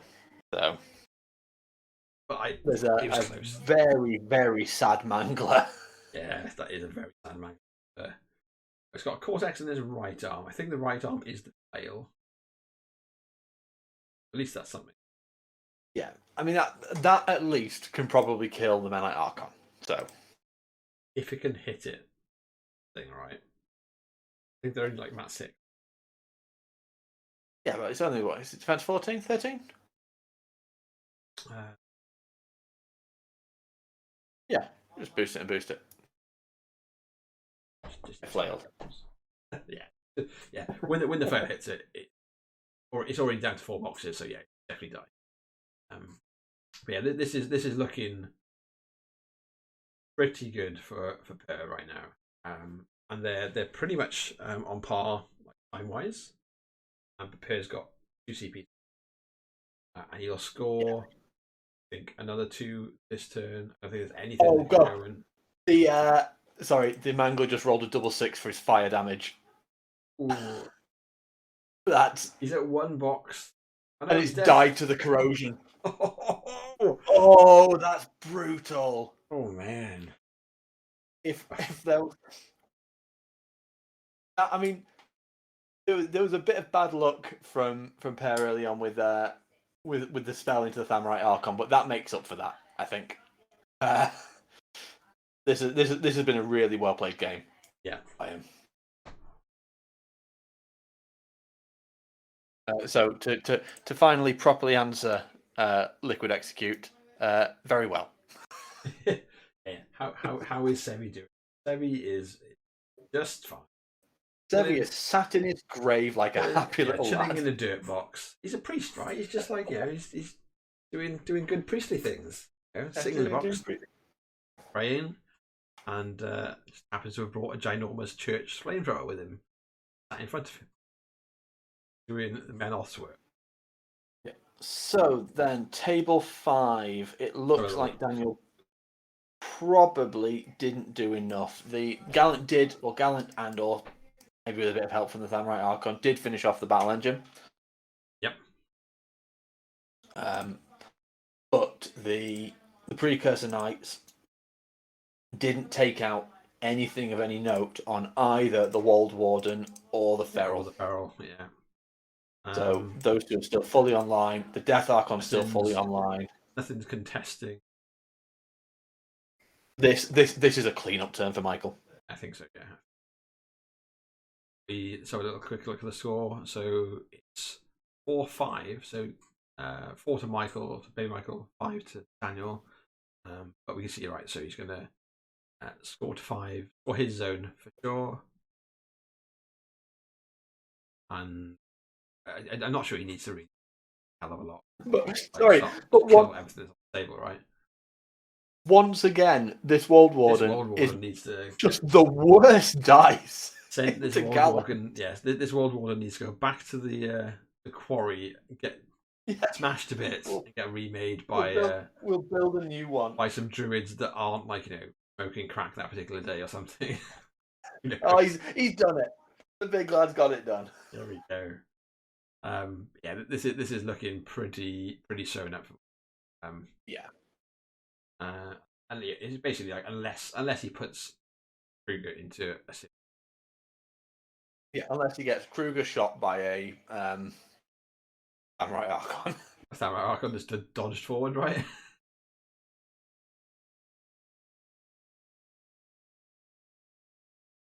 We're looking. So I don't know if it was me, if I'd be sending Kruger to the left zone.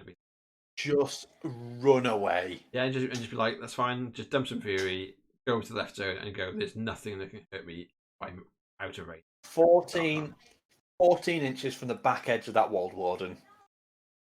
Just nice, and just to mitigate the chance of dice going the wrong direction. Yeah. But this should be though the first win for Men and Baby. It should. It should, I think. But I think looking at it, definitely the only secure one, and table 1 is maybe. Table 3 looks certainly like it's going Per's way, so this looks like it's heading for a Mucha Libre going through to the finals. Currently, Death Archon. Tom is on desperately running Morrowinds. Yeah. Morrowind Battle Priest. Hermit's got 1 box left, so he's definitely not surviving this crash. No. I'm surprised he's not just going further back and flicker onto the flag with the Archon. Just use the heavies to kill these precursors. He is exactly 2 inches away from it. So. Oh no, he is. Yeah, my mistake. So I'm assuming Hermit's use visions. Yeah. Dead Hermit. And flicker to his head. 4. So it means that Michael will be going 6, 5. I don't know, because I don't think anything. 6 currently, but he's got a Swamp Goblin River Raider up here. French. Would to top score. Right. Yeah, but he's not contesting the zone though. Central zone that strikers him. Good zone, sorry. Oh yeah, strikers in the right zone. Sorry, yeah. Not sure if he's got anything that can. But so 6-6 then at the end of the turn, if he's contesting the flag. 7 if he's not, but I think he can afford to let Daniel go up by CP ahead of him. If the price is having everything to Yeah. That's our kind of view. It's going to go to turn 5. He's got enough turns to kill the last few bits and pieces and score a load of He points. can literally like just farm kill the entire board if he wants to. Striker's never going to kill Kruger. Seems like a cert. So good on there. We're gonna pop over and have a little look at these other tables. We'll jump back to table 1 and see if there's any like discernible movement. See if there's any Warmachine. Yes, there's a train gone. Stalker has gone and done something. So there's the feral warp wolf has gone way in, right, smashed up a tree. Presser is looking pretty battered. The other Alliator is looking very battered. There's a warp stalker in on the Liberator. Basically 2 feral warp wolf and a warp wolf stalker. Good chunks done. Not clearing the zone. Center. Making sure that nothing's being scored by words. Yeah. Thomas is going to go up to 4. So we 4-1 this turn. Bunch of werewolves base. Going to deal with by next. The feral's pretty battered up. It is, but it's more of a. He's got to use models to get rid of these guys. Problems. Gonna have to give up some stuff to start scenario to really like try and punch hard. Yeah. Or Thomas is going to just the next turn. You know, a couple of World Wardens are going to trample forward, do some TKs, take him a CP victory. I like the wall of stones he's built. Just yeah. I imagine that's a little bit of. I'm not sure that there's a threat coming at Kruger from here, but there might be. And and these guys can just body block any chance of Lukas starting to throw spells into Kruger. Seems like a good plan. So I think we're looking at it and thinking that it might have been Crucible Guard's game, and I'm looking at it going, I think this is pretty much Kruger's game now. That's that. We'll go back to table 3. Let's see how bad. Three is the interesting game. There's still obviously like Tom does have quite a few like decent models left. Like on the top left, right, he's got a Charger, he's got a Mariner, he's got 2 Chargers, a Mariner. Fiona can do some good work and stuff. Alexa's there. Fiona can do things. Yeah. Champion up on the top left, mounted is in the zone, but that shouldn't be like terribly hard to remove. There you go. See, just said it and he died. You play Warmachine, peeps. That's how you do it, isn't it? Yeah, just mind over matter. But yeah, is how we're looking score wise. So Pearl on 4 as we expected, 2 for Tom. And Tom's just kind of looking to see get things close enough to the flag, which can. The Gobber Grunt panics. I assume is also cultist. I imagine that's why they're coloured in. They're normally the cultists. So I think mechanics at 2 points now are just nuts. Especially when you can do funky shit with them, right? Like arc. Yeah. Yeah. A 2.4 man. Is it 4-man unit? 4 people. 4-man unit. Like that's pretty good. Add the fact that they're all bloody Arcanote. That's like yeah. So you play 2 points for a single Arcanote in Vengeance, or a point for a Spell Martyr. They just die. So yeah, I take 4 for 2. Thanks very much. Yeah.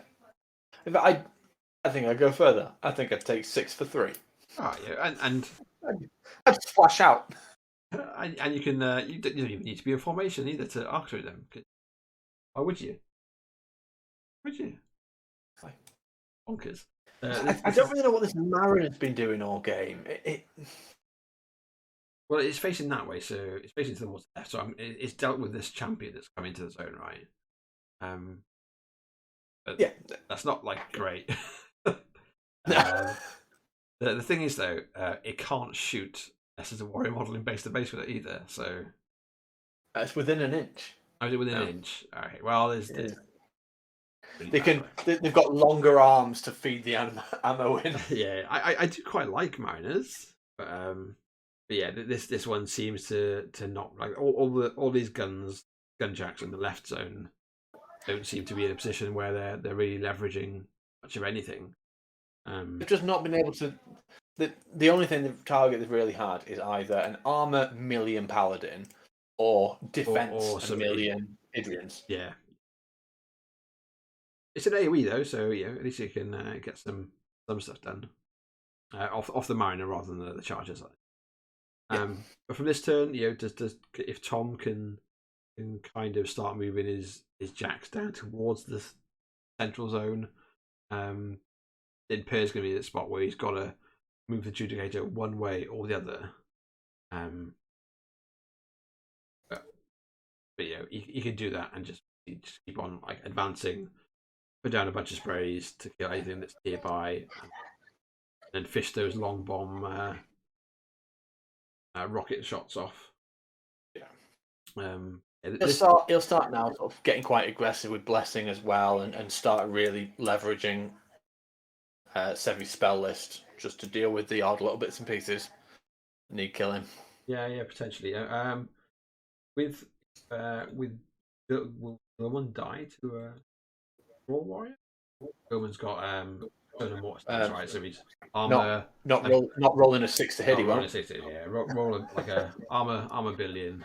Doesn't matter. I just think it's Matt. Like he's got like a vassal or the Hierophant to start to cycle up if he's pouring that flag. Maybe that's the thing he does next turn is the Judicator sort of presses forward a little bit and then starts heading up. So if he does get rid of something, carry on scoring. And then it's across the pair. So Pair's got like an 8-minute advantage, and not scored anything this turn. And Tom scores just his left zone. But like this, it's not going to be hard for Per to be scoring. Oh, here we go. Start with not going to be hard. He immediately kills the one thing contesting his right flag. Per has to kill 3 models to score 3 points. Yeah. Seems pretty easy, right? None of which are difficult to kill. So nothing's like particularly high defense or particularly high armor. Basically, Per's going to go to 7 to 3. Possibly 8. There's not a lot in the middle zone. That Gobber's going to be awkward to kill, but there's some injuries, right? I don't think you're wrong there. That could easily be Idrian pops up into the left zone, the top left zone, into Tom's friendly zone, shoots the Gobber from that side, and then Judicator comes up and probably just kills everyone else in the zone that he needs to. At which point it's 1, 2, 3, 4 score. So we go 8-3. Dangerous.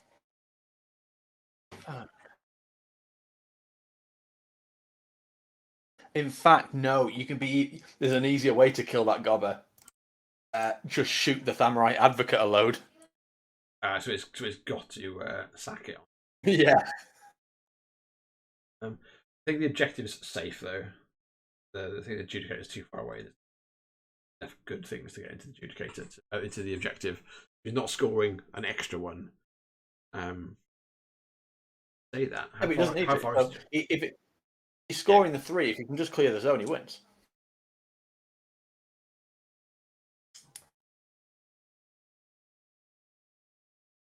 He's 1 up.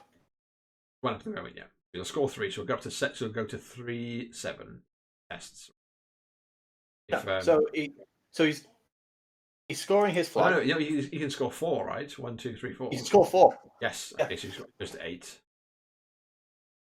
So the awkward thing is that Gobber behind the building, but if he knows that you can abuse Sucker, yeah, then I'd almost be tempted to use number 5. Use number 5 to kill the crew chief, because the crew chief's quite easy to kill. He's low defense. Yeah. And then he does need to hit the Thamrite Advocate twice. Does he not just walk up one of the Adrian's back Adrian here, number 7, behind the edge of the zone, walks up, shoots the crew chief. Number 5 walks up, tests the zone, and shoots Goblin number 3. Yeah, the issue is that Goblin number 3 is, I suppose that and the Thamrite are both Def 14, but it's the fewer Def 14 models you have to hit, the easier everyone's like. Yeah, for sure. So is 3 dating. So this is Liquid Exec. This is how to Sevi 101. Sevi goes up from a protected place in a bunker, but instead behind a wall. Like think of Sevi like some sort of like like religious like Benny Hill, going from one completely safe point to another, and you never stop where like in the open, or like a roadrunner, right? You never stop in the open. You gotta go beep beep. So that's cover. If there's no cover, you don't move. He's not even walking himself because he gets carried, doesn't he? He does have a bunch of like sort of worshippers at his feet, isn't it? He's getting basically like a pedicure as he goes across the battlefield. He's probably got one of them little tanks full of fish sorting his toes out while he's going as well. It's like this is how Menoth wanted me to rule. This is the life. But yeah, this is looking pretty good. I don't see. It's not a foregone conclusion that Per wins this turn, but I think it is a foregone conclusion that he, which takes the team over. So let's have a jump back to table 5. Let's just check if that is in fact over. Well, yes. I mean, it's not. It's not, but yeah, it is. Oh, hello, and there goes a Thamrite Archon, which means that Gobber can go and run onto the flag. Anything can go into the zone. Like anything. No, that. Which Gobber? That Gobber's on the blue team. Oh right, wrong team. Cheeky Gobber. Still looks pretty good. Yeah. I'm not sure there's He's got 3 heavies. Admittedly, one of them's almost dead, and his opponent has 3 models.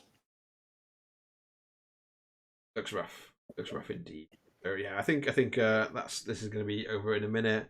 I think the Per's game, Per and Tom, the Fiona Sevi is going to be over any minute too as well. And let's have a little check on table 1. Now, yeah, table 1's the one that's going to go the longest here for sure. It's a little more balanced.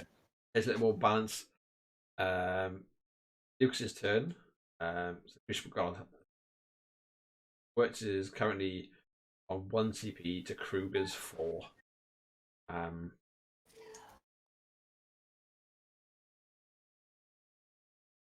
He's obviously not gone very far into his turn yet. No, there's nothing contesting. But I think this is going to be super hard. Oh, the suppressor must have killed the. No, I think he's done a huge amount of his turn actually, because the suppressor's killed the barrel. The Stalker's still there though. But the Stalker's taken. The Stalker was, I think, fully healthy before the start of this turn. So I'm guessing maybe the train has done a load of damage to the Stalker. I wouldn't be surprised if the Liberator and the Retaliator haven't gone. The Retaliator, there's no reason not to step into that zone, or you do. No, absolutely. But yeah, I think. I think one way or the other, this is looking real rough. Sudden though for us.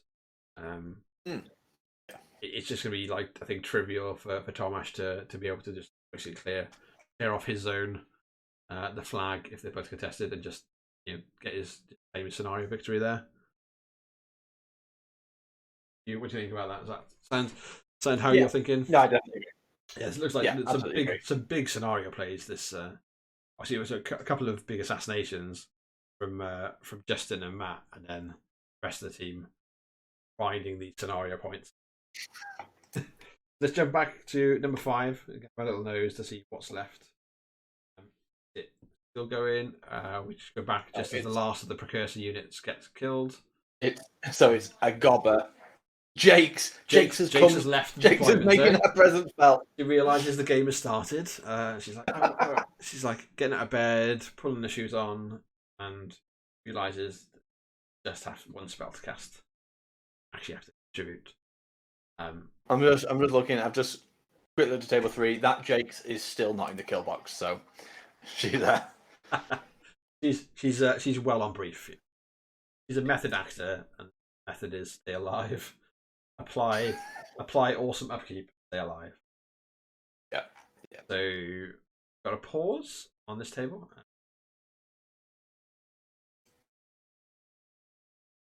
Is it like the end? We'll pop back to them in this. So have a look. We know it's the end of the game. Yeah, we're pretty. I'm pretty convinced too. Oh, the only interesting thing in this game now is that Michael doesn't score the central goal zone because the rules for the Spirit Cauldron are stupid. Did it not get changed? Wasn't it a change coming for the Spirit Cauldron? Wasn't it the scenario rules rather than the unit itself were changed? So it was unit rather than warrior unit. Oh, is that changed now? I don't know. I might be making it up. I didn't think it had. Maybe it's like a hopeful. It was a hopeful dream from my days of Legion gone past, where I wish the fucking spawning vessel could score anything. Don't know. Yeah. Check. Don't go into a game and tell people that's the rule. Check it first, because it might just be like always sleep deprived and making up rules. But as we can see here on the Mercs Menoth table, it's looking pretty much like over, right? Score is 4-3. So Menoth are up by 1 at the moment. But obviously he's going to score. Scores 2 flags. Why is he doing things that aren't just killing these last 2 models in the zone? Interesting. Got the flexible time, right? I think it's good. Are they just farming points? They're making sure that they're maximum kill points possible. No, not at all. It might have been just like the combination of where the shooter could get to. Yeah, looking nice enough. Quite possibly. Whereas where he is now, next turn he can threaten to just walk forward, spray anything that's nearby, and destroy the objective. With the if he'd instead just walked up and sprayed the Samurai Advocate twice, he wins. And hadn't for some reason positioned that one Idrian out the zone.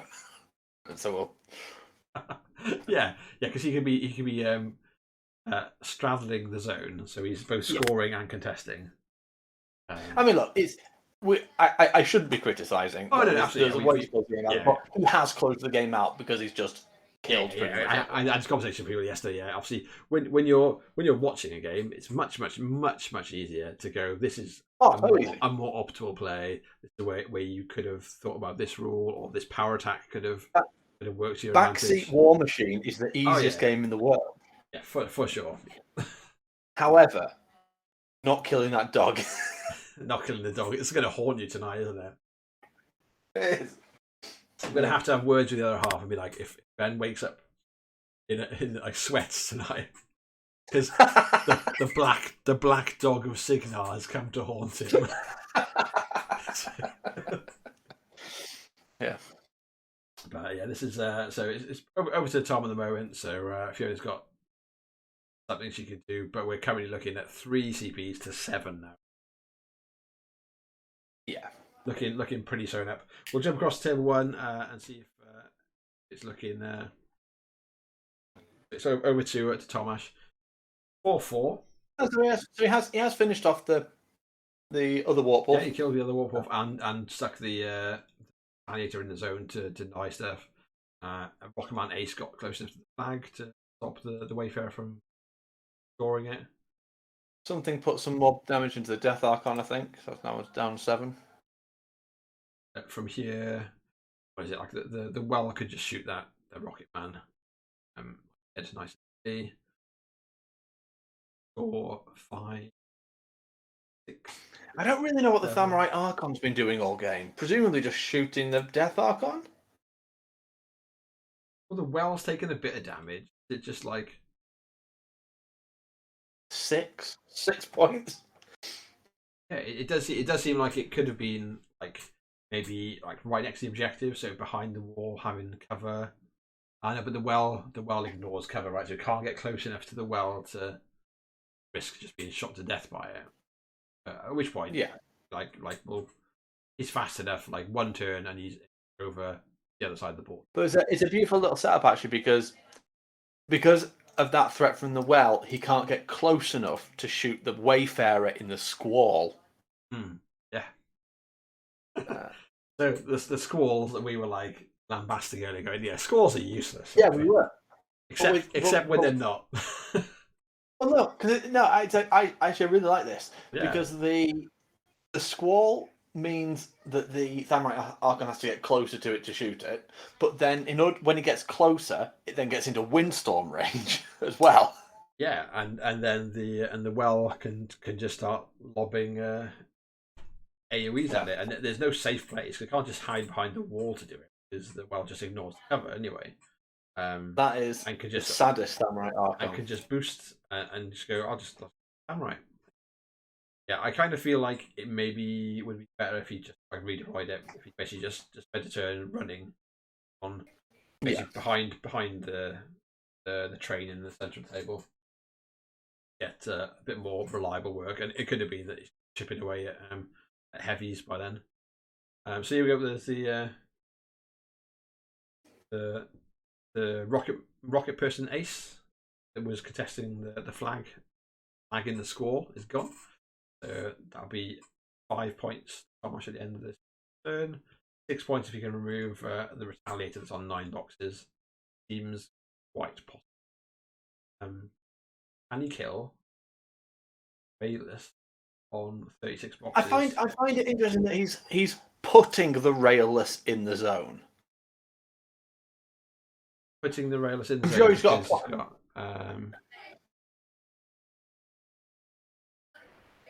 I would not put the Rayless in the zone and instead just kill this suppressor and score another point. You score 1, 2, 3 points. Okay. Yeah, Swamp Goblin Raider runs to contest. You get rid of the Retaliator by killing it or by TKing it. Get rid of the suppressor, hopefully by killing it because you don't want it because it's a really good Jax. Test the top zone. So basically, you can just deny scoring and then score 1, 2, 3. Go up to 7, 4, 7 at the end of this turn. Or does he think he's got enough punch to kill the Rayless once it's off the table? Once that and suppressor are done, suppressor's down to 4 boxes. Trying to work out what's shooting the suppressor now. It's just done a big old chunk of damage. Well,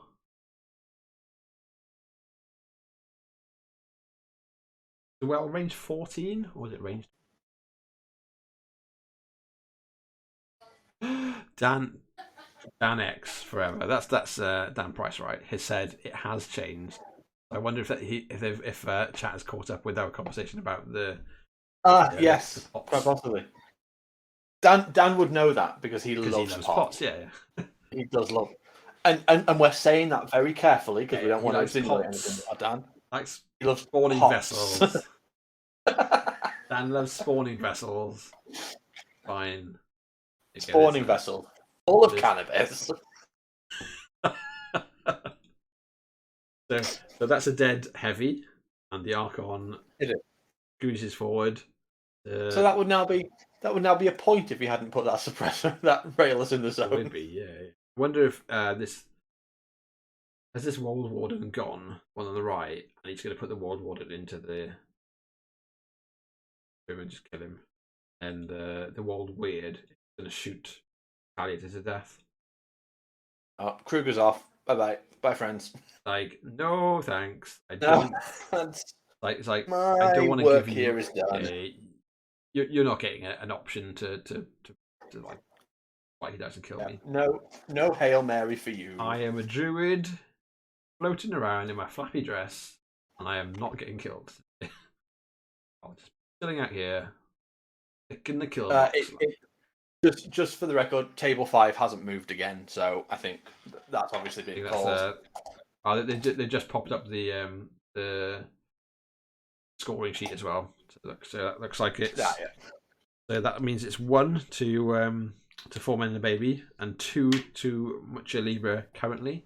Let's jump across to table 3 and just have a look, see how that's progressing. It's back onto pair.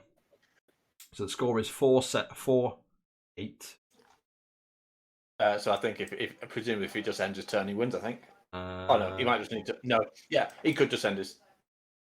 No, he needs to kill either that goblin, that advocate, or contest the zone. Yeah, there's a plethora of options where he just goes, "I win now." He can literally score as many points as he wants. I think we'll jump back to table 1 then. This looks like the only one that's actually got. Yeah. Well, that is the round though. So the round that's the round end. Yeah. So Mucha Libre take round 3, which means they'll go into the finals tomorrow with either either all gas no brakes or fish otter. The other two undefeated. Yes. I'll have a little look while we're seeing what Thomas's his turn here. I can see what the live feed says.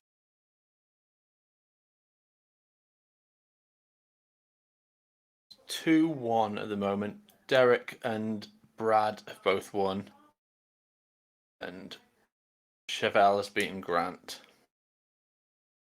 So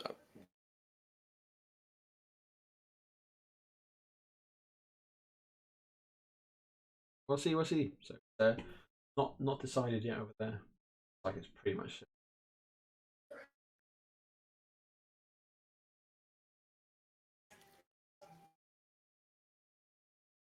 This is still Kruger trying to work out where he wants to go to be safe. Yeah, he's camping 5, right? Gotta be safe. Yeah. But he's got plenty of clock. Spend a bit of it. Make sure you don't make.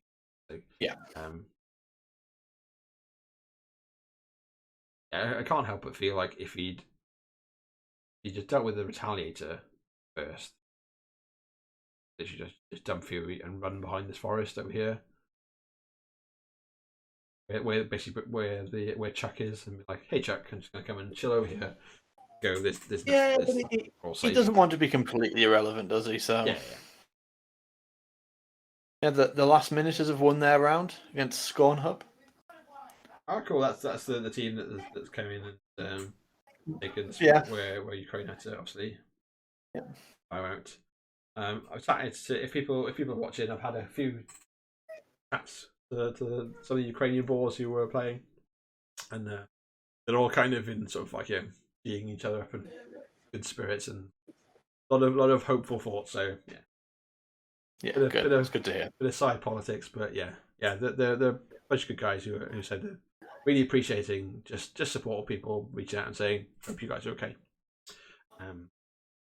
So let's have a quick check there. So while Thomas is playing footsie the kill box, go across. Per has ended the game, so ended 4-9. So no farming there. Just kill the one model that's contesting the flag. Just do the job. And put it down. And also, more importantly, Dan is confirmed. Yeah, I was right. The rules have changed. Spawning vessels and crockpots can score. Learning rules, kicking ass. Like that game that Pear's played there is that That's how you place everyone. That was That's really great to watch. Yeah.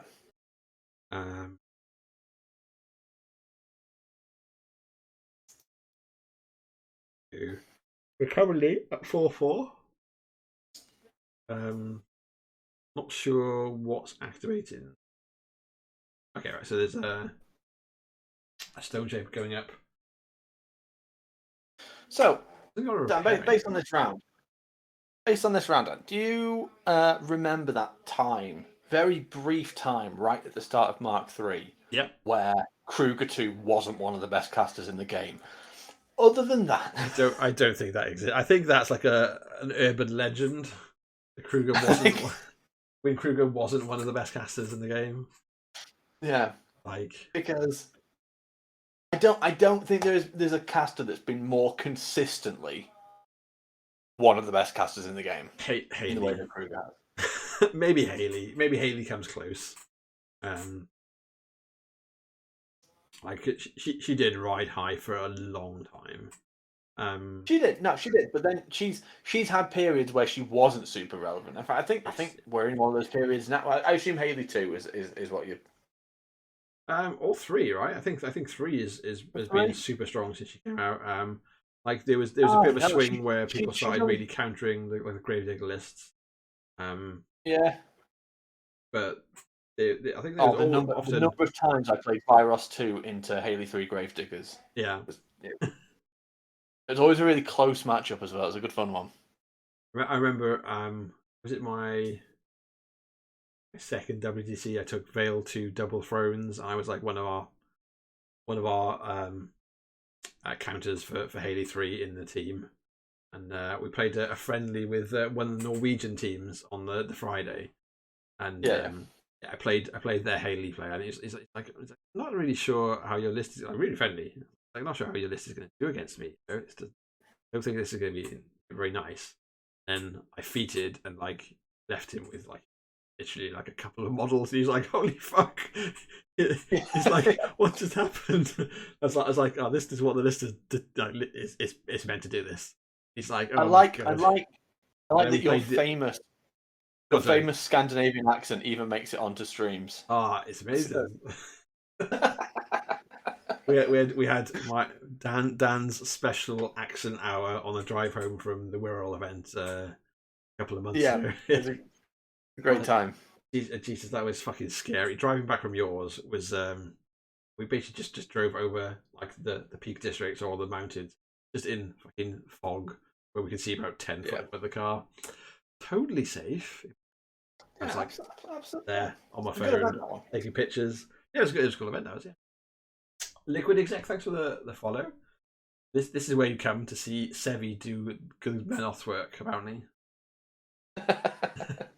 So this is very much as we said. The round is over for this team. Mucha Libre have taken home 3 wins, and looks like there's a potential for Thomas to get caught out because Lukas does do some crazy things. Similarly on par, right? You pull out some bonkers assassination, depending on what's left at the end of Thomas's turn.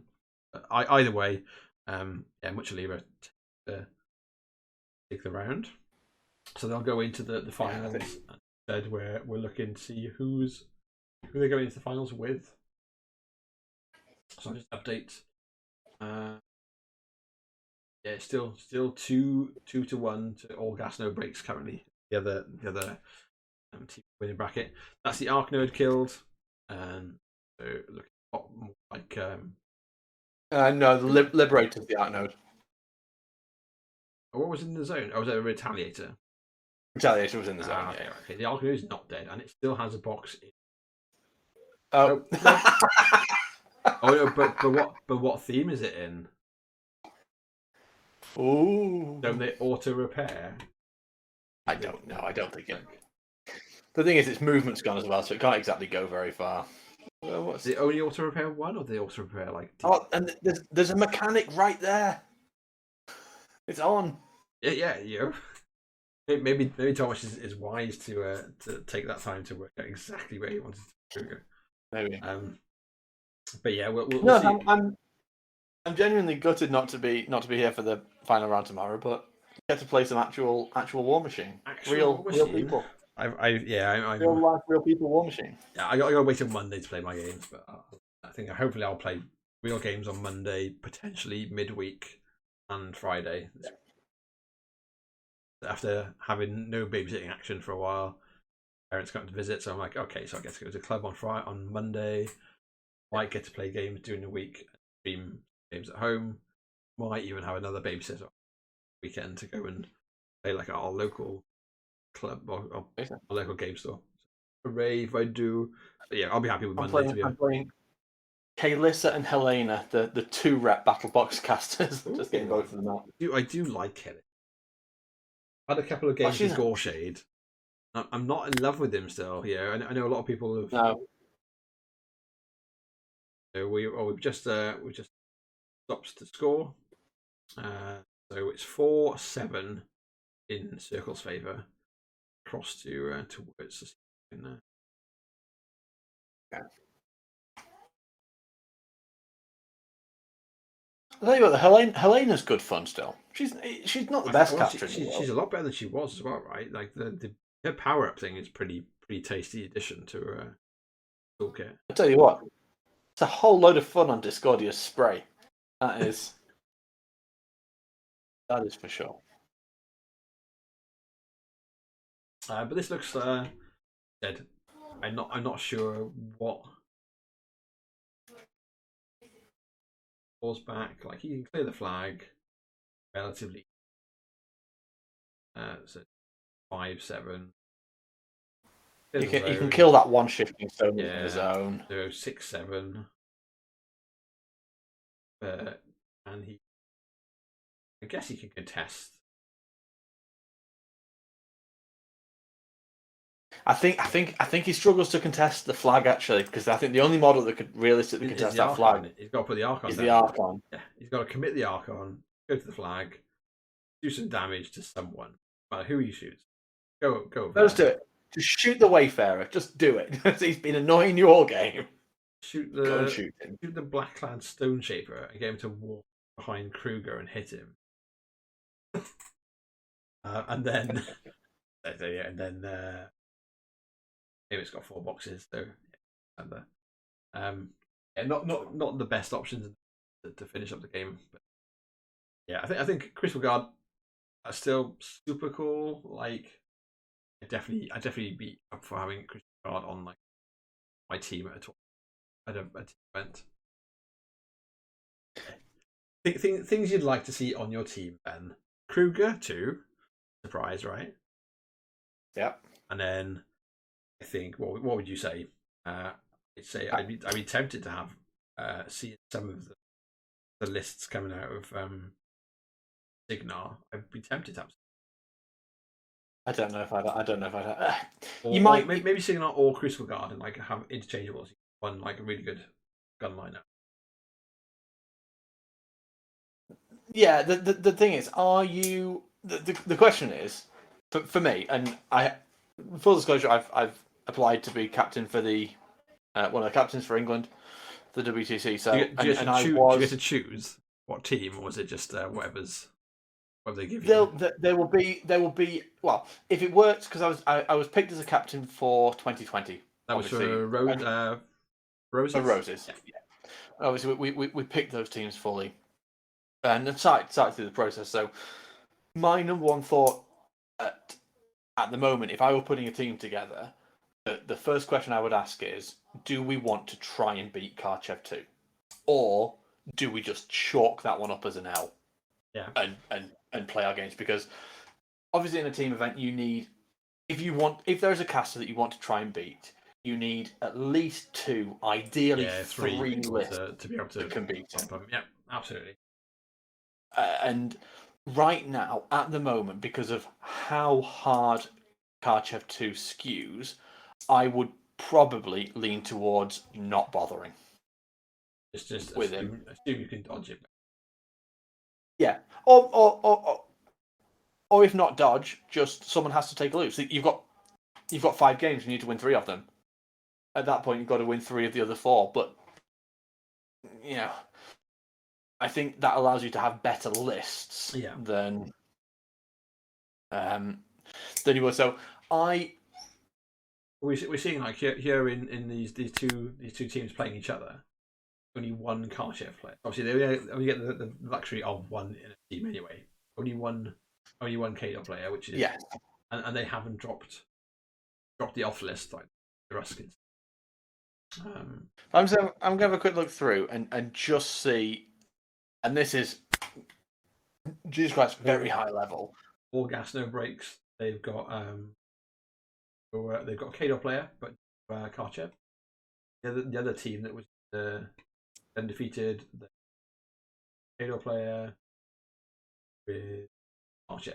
There's two of the 4 teams at this stage that were undefeated into this round have like a car chef player.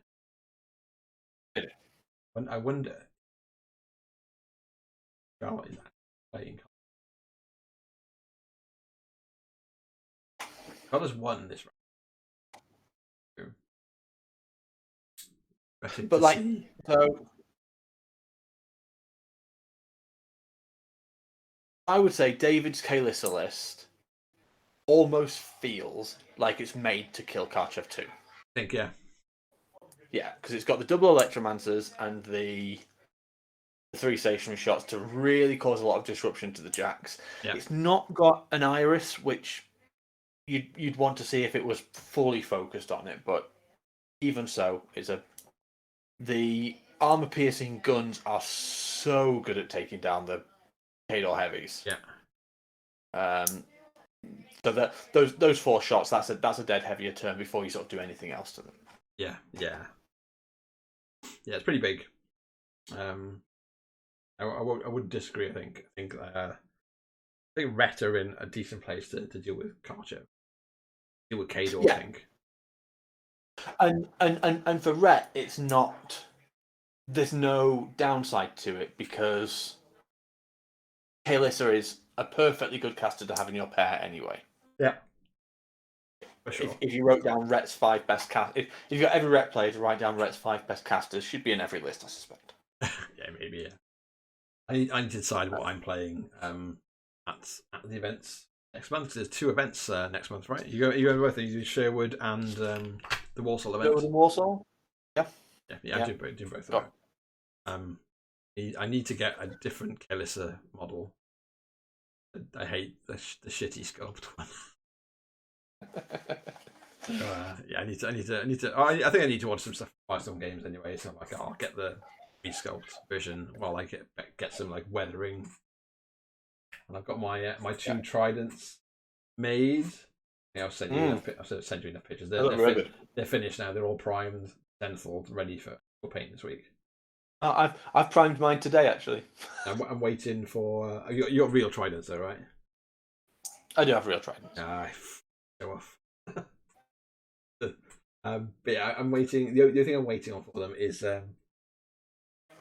one's got like double shuriken cannon. I think that looks better as like the guns on the side. Waiting on a couple of. Did you mention the Paul Sheard? Yeah, he said it was no good, unfortunately, but didn't his wickets. But I've got one of my friends got like the double shuriken cannon from one of the bike kits. They might be a bit small, but he's sending them to me, and I'll look. But in the meantime, I've got gun placements on second Trident's wings anyway. Whether or not I just pick it for pure aesthetic.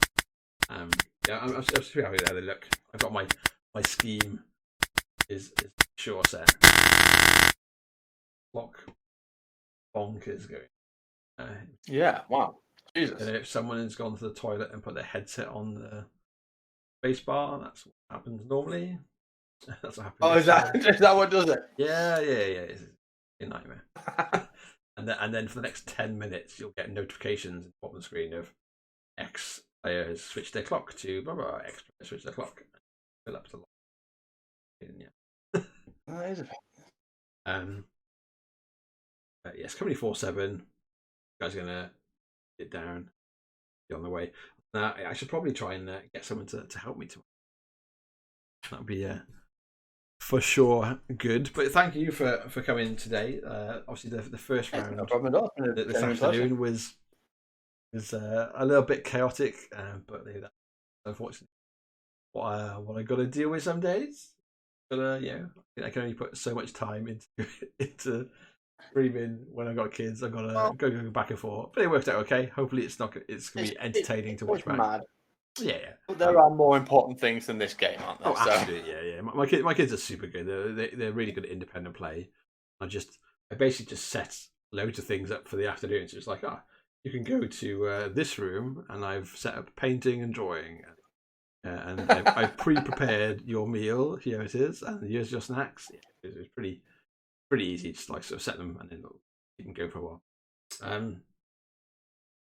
But Thomas OP, yeah, Thomas is just closing out this game. I think there's not a lot more to it, and the team has already won. So the Mucha, like Thomas Mucha Libre, takes the round and goes into the final tomorrow. But yeah, I was in the middle of saying though, thanks very much, Tom, for Ben for joining me. It's been super cool. It's been amazing to have and keep me sane and nice to chop stew, especially this afternoon. And it's been really cool to have like this evening's round where I haven't actually had to go and put kids back to bed and stuff. Shall we ask them to postpone the round tomorrow to 8 o'clock? Yeah, like I do that for that. I think it's like just for the Americans, right, and me. Yeah, the American Canadians. I tell you what, I'd be home from the event by then as well. So, well, you got an event tomorrow. Yeah. What have you got tomorrow? Yeah. Steamroller in Wigan. We've got loads of cool kids down. Oh shit!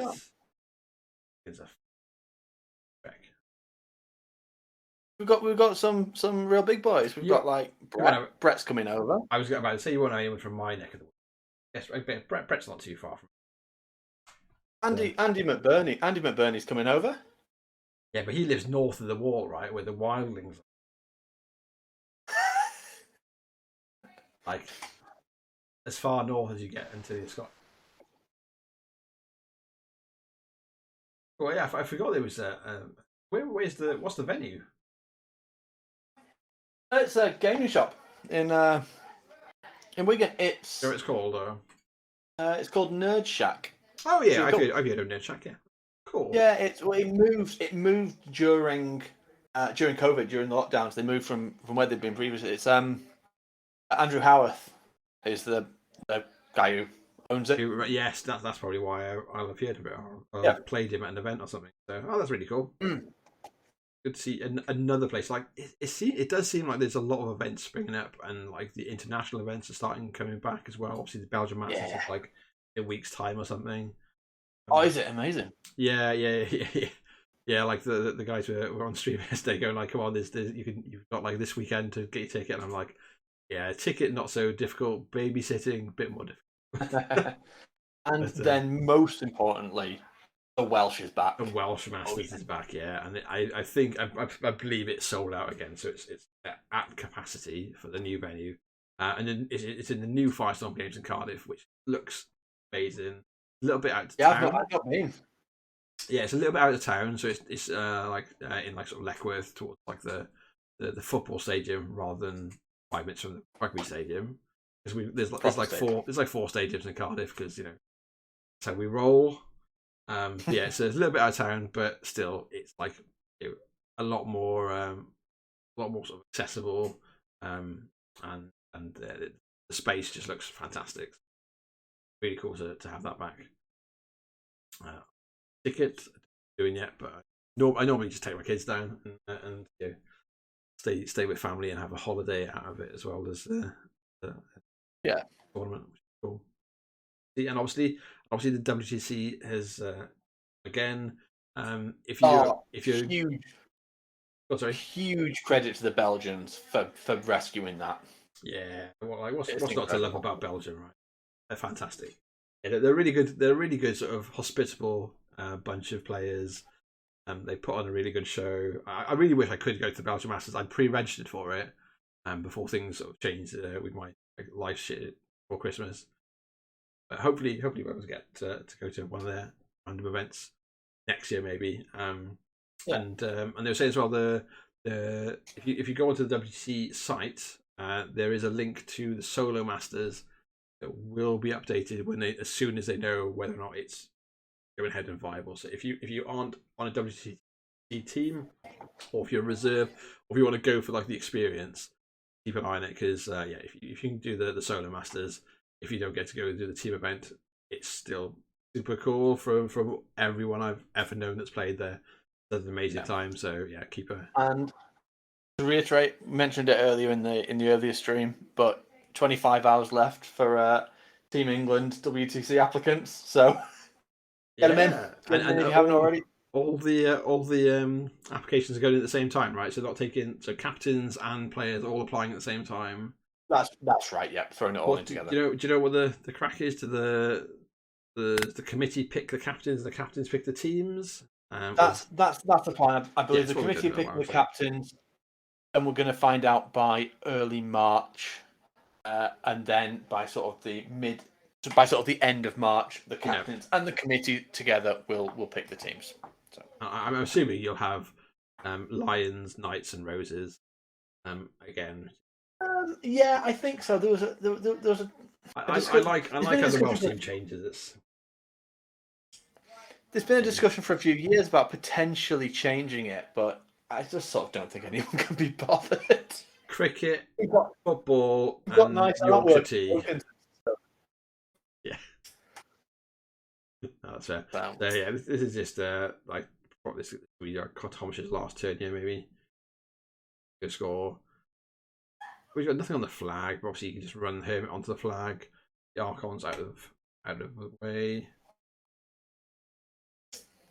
Also, the Thomas could easily score 2 here. He just gets rid of the Liberator, or 3. In which case he just wins, right? So just go the wall, just goes across, PKs the Liberator. Well, the wall goes up, taps the mechanic. Kruger comes forward, TKs the Liberator, and then Stone Shaper runs onto the flag. Runs onto the flag.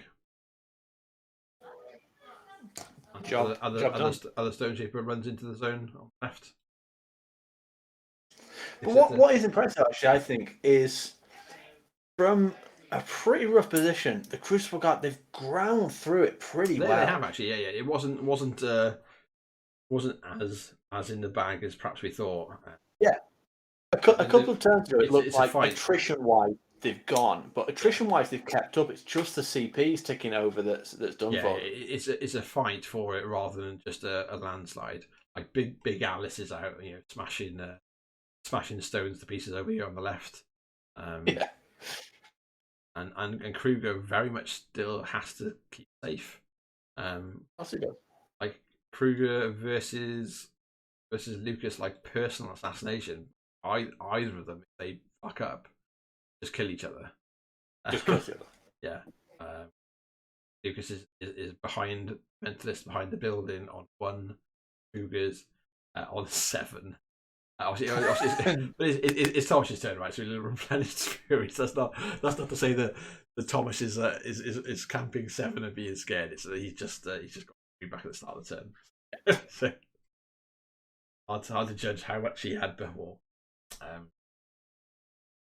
The clock's gone back to. You might as well be scared because it's the only way he was going to. For quite a few turns, it's been the only way he was going to lose this game. Yeah. God, these clock notifications are still going, aren't they? Are they still going for you? That was that was an actual legit. Yeah, that was an actual joke. Jesse, buddy, no problems. Thanks for watching the games. What I'll do at the end, because I live in the sticks and my internet is shit. Like, don't talk to me about it. I'll be uploading stuff. I uploaded all of the round 1 games already, and then tonight I'll upload the round 3 game, or the round 4 game if time. But if not, I can just upload it in the morning for the last round. So everything should be on YouTube by the end of the weekend, basically, for you to watch. Hopefully, it's an enjoyable and entertaining clusterfuck rather than rather than just dross. Yeah. I've enjoyed my weekend of chatting about Warmachine. Yeah. Yeah. Exactly. But I had a practice game with Thomas actually this week. I was like, yeah, this is how rusty I am. This is why I'm not. One of the reasons why I wasn't pushing to try and get the Welsh team to play VTC this year. I was like, yeah, I am so rusty at not playing online. I need to get back into it because I think it's still like a fantastic like training tool and fun thing where I can go, oh yeah, I'll play with like these Americans I'm buddies with, or I'll play this matchup where I don't know anyone else that's 30 Dreadrots or Yeah. whatever for Eterne. Yeah, so I think it's definitely. I'm at the point where I'm just playing the online leagues now, and that's a nice sort of. Yeah, I'm playing in a league at the moment. So yeah, playing with the Full Tilt guys, the podcasts on the Moose Network. So playing those guys and a bunch of the old Moose players. So like Chad and names. Help me out, Ben. All the old Muse characters, like very much like the original like Muse crew, are all playing, and a bunch of the Aussies as well. So there's some really good players, and yeah, we got good chops, good little league going on. I think I've started one of my matches this week at midnight, and then little girl just keeps going back to sleep. So I don't know if I'm going to get my match done this week or not. I was like, I really don't want to play on Saturday or Sunday because I want to be streaming games. So we'll see. But it's a really good friendly league anyway. And it's just me getting my bearings again with Rep. But that's what I've been doing. Just playing the same pair. I'm playing the same pair tomorrow. Got it all painted, which I'm pretty happy with. So need to get my airbrush all waxed and ready to go. I've got a Legion of Overbite army coming painted. I need to get some time on painting my stuff before I'm painting others. It's like quite a simple paint scheme. So it's going to be a bit of as in the Legion stuff. Hopefully, I'll do it quite quickly. Just do a lot of airbrushing, a lot of speed painting, basically, and be like stream of how to speed paint a Legion of Overbite army. Bosh theory. I'm just a mine, bit of white, bit of orange. Okay. I showed you mine, didn't I? Right, the purple and ivory that I'm going for. Yeah. It looks less. So I've Zenithalled. I've started Zenithalling again in preparation for it. So yeah, the purple's on the airbrush. Kruger's just walked out of his trench like a real bold lad. How many is he camping though? Is the question. 6. 6. Yeah. Seems okay. But also like what's there left? I guess you can get rid of the World Warden. Alice goes over. There's nothing to threaten World with. Basically, Kruger's got however many. He's got Windstorm up there. Oh, he's on 3. He's got 3 and Windstorm. And but he's also sort of on none though, because all right, not using him either. I'm not sure it's a good plan. Yeah, I think I would 100% have stayed in the fucking in the grave, like for fear of just the Archon and Lukas, nothing else, just the Archon and Lukas having a go at you. Archon can't get there, I don't think, can he? Speed 7 under Windstorm. Speed 7, range 12, goes to 9, 16. So unless he gets TK, yeah, you can get there. I can get to yeah. So the Archon can get there, the Lukas can get there. But no, Lukas can't TK the Archon and do stuff himself. True. And does the Mentalist have the same like slam attack as the other like no, psychic? I don't think so. I think just defensive stuff. I'm just thinking like if he can just brutalize the World Warden, so the world weird then is the only transfer target. It's not great. No, World Weird's full. There's only a 2 Fury Beast. Oh, is it? Oh. The world Warden's 3, right? He's got no transfers.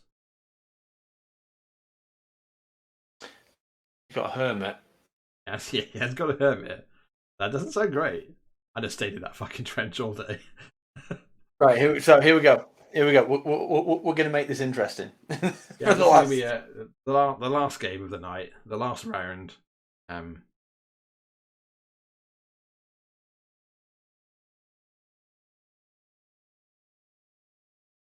World Warden is 3. It was the last. Yeah, it is a 3. And the World Weird 2. So there's no transfer targets. It's just Kruger and the Hermit. Like, does the Archon just kill Kruger?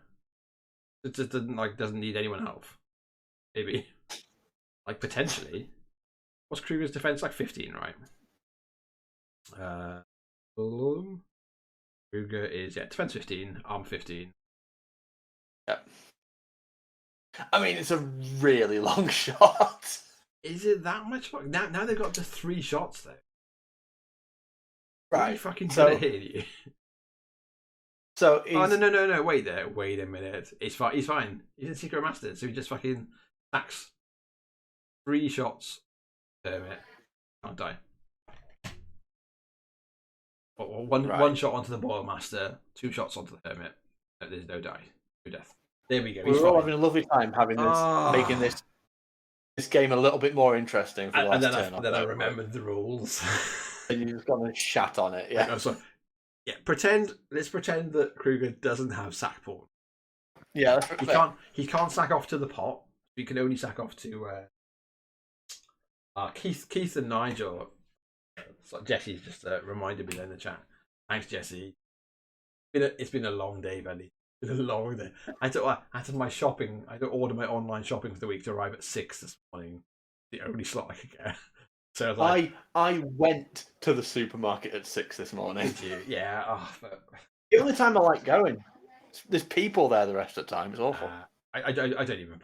I'll get like my weekly shop online, and there's a Morrison's around the corner from my little girl's nursery. So while I'm waiting like half an hour for her to go and do like what I need, I basically don't actually go to like an actual population centre ever. I am the herb. I'm working on the beard. Not quite henchhold's length yet. No, you'll get there. Give me some time. Enough white in it. That's what.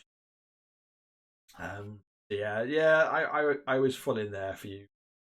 With you thinking, Kruger's just like toast. He stepped outside of that grave. Samwright's just gonna bonk him back in. I mean, it's still even. Maybe the Samwright should have been shooting her and be like, shoot the Stone Shaper, turn around, hit Kruger. Shoot the Boil Master, turn around, hit Kruger. Shoot Chuck Dogwood, walk across, hit Kruger. Like that. just need some good dice. Really fucking funky dice though. I'm not sure any of them are gonna reliably hit Def 50. No, but yeah. But there's some stuff getting done.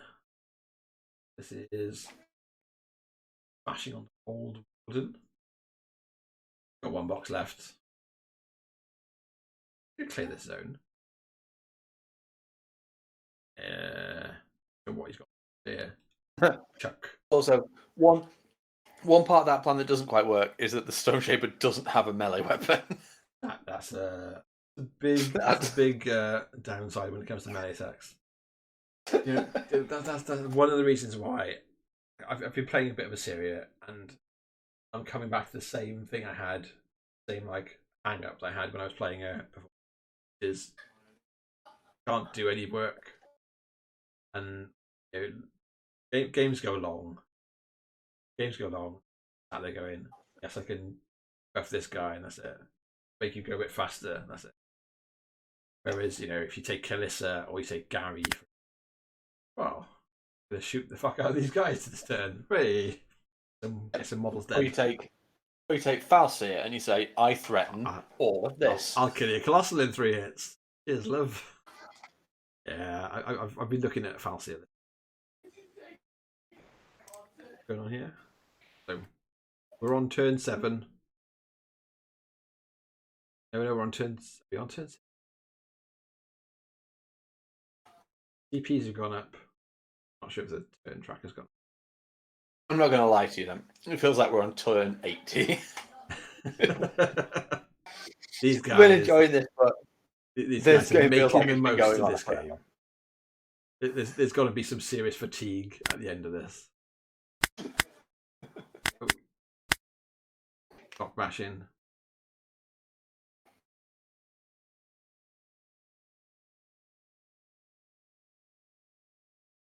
I just look at the screen and go, what's going on? I really hope Is Kruger just going to go? He's like, I'm going to finish this fucking job, killing Lukas. But look, he's just got into the middle of the zone. It looks like he's going to go. Because Lukas is only on 5 boxes because he's been slowly killing himself. Oh, yeah, he does have 5 boxes. Oh, right, yeah. Kruger's just going to fucking just kill him. So boost the TK, turn his ass around, and then just shoot him twice. And maybe not even that many times. We just shoot him. I don't know what these guys are doing. Oh, his focus is gone. So I think he shot and missed, shot and hit, did a damage, has now done another, but final attack done another damage, and I don't know if a 9 kills him or not. Armor is... No. Clock boss, I suspect that is it then. Could be it.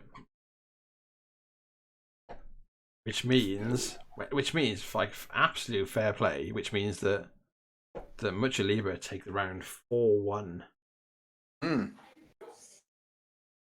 Wow, real good. Because obviously, Four Men and the Baby won it last year, and they're full of very good players. Yeah. So yeah, really cool. So who are they playing in? The final. The final. Because we must surely know by now. It is all gas, no brakes.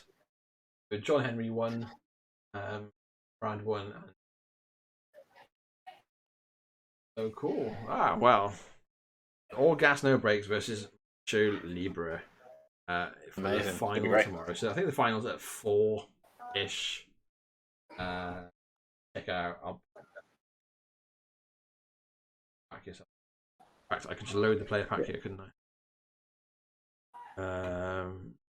Only if I can play player pack. How's that working? VTC player pack.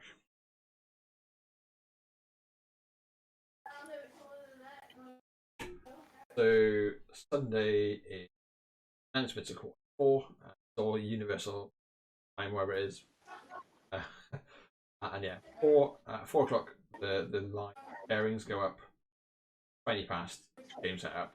Box start at 30 daytime. Nice. Awards at 7:45. So thank you very much for watching. Thanks for joining us. I've been Dan. This has been Ben. Thank you. A lot of fun shit talking through Warmachine today. Pretending we know what we're talking about. Yeah. Basically, just pretending we know better than more seasoned, better players. Than all these really good players. In a good way, like and that and won the game turn earlier. Like a chess master. Yeah, cool. It's been a lot of fun. Just kill the dog, for God's sake. Yeah, kill the dog. Don't forget the dog, Ben. So I love you all and leave you, and I should definitely try and get someone to come and join me. A lot more fun. You got someone else to shit talk players than do it on your own. Absolutely. So I will leave everyone, and thanks so much for joining us. And don't forget, do all that social media shit and follow me and things like that. Appreciate it. Good night.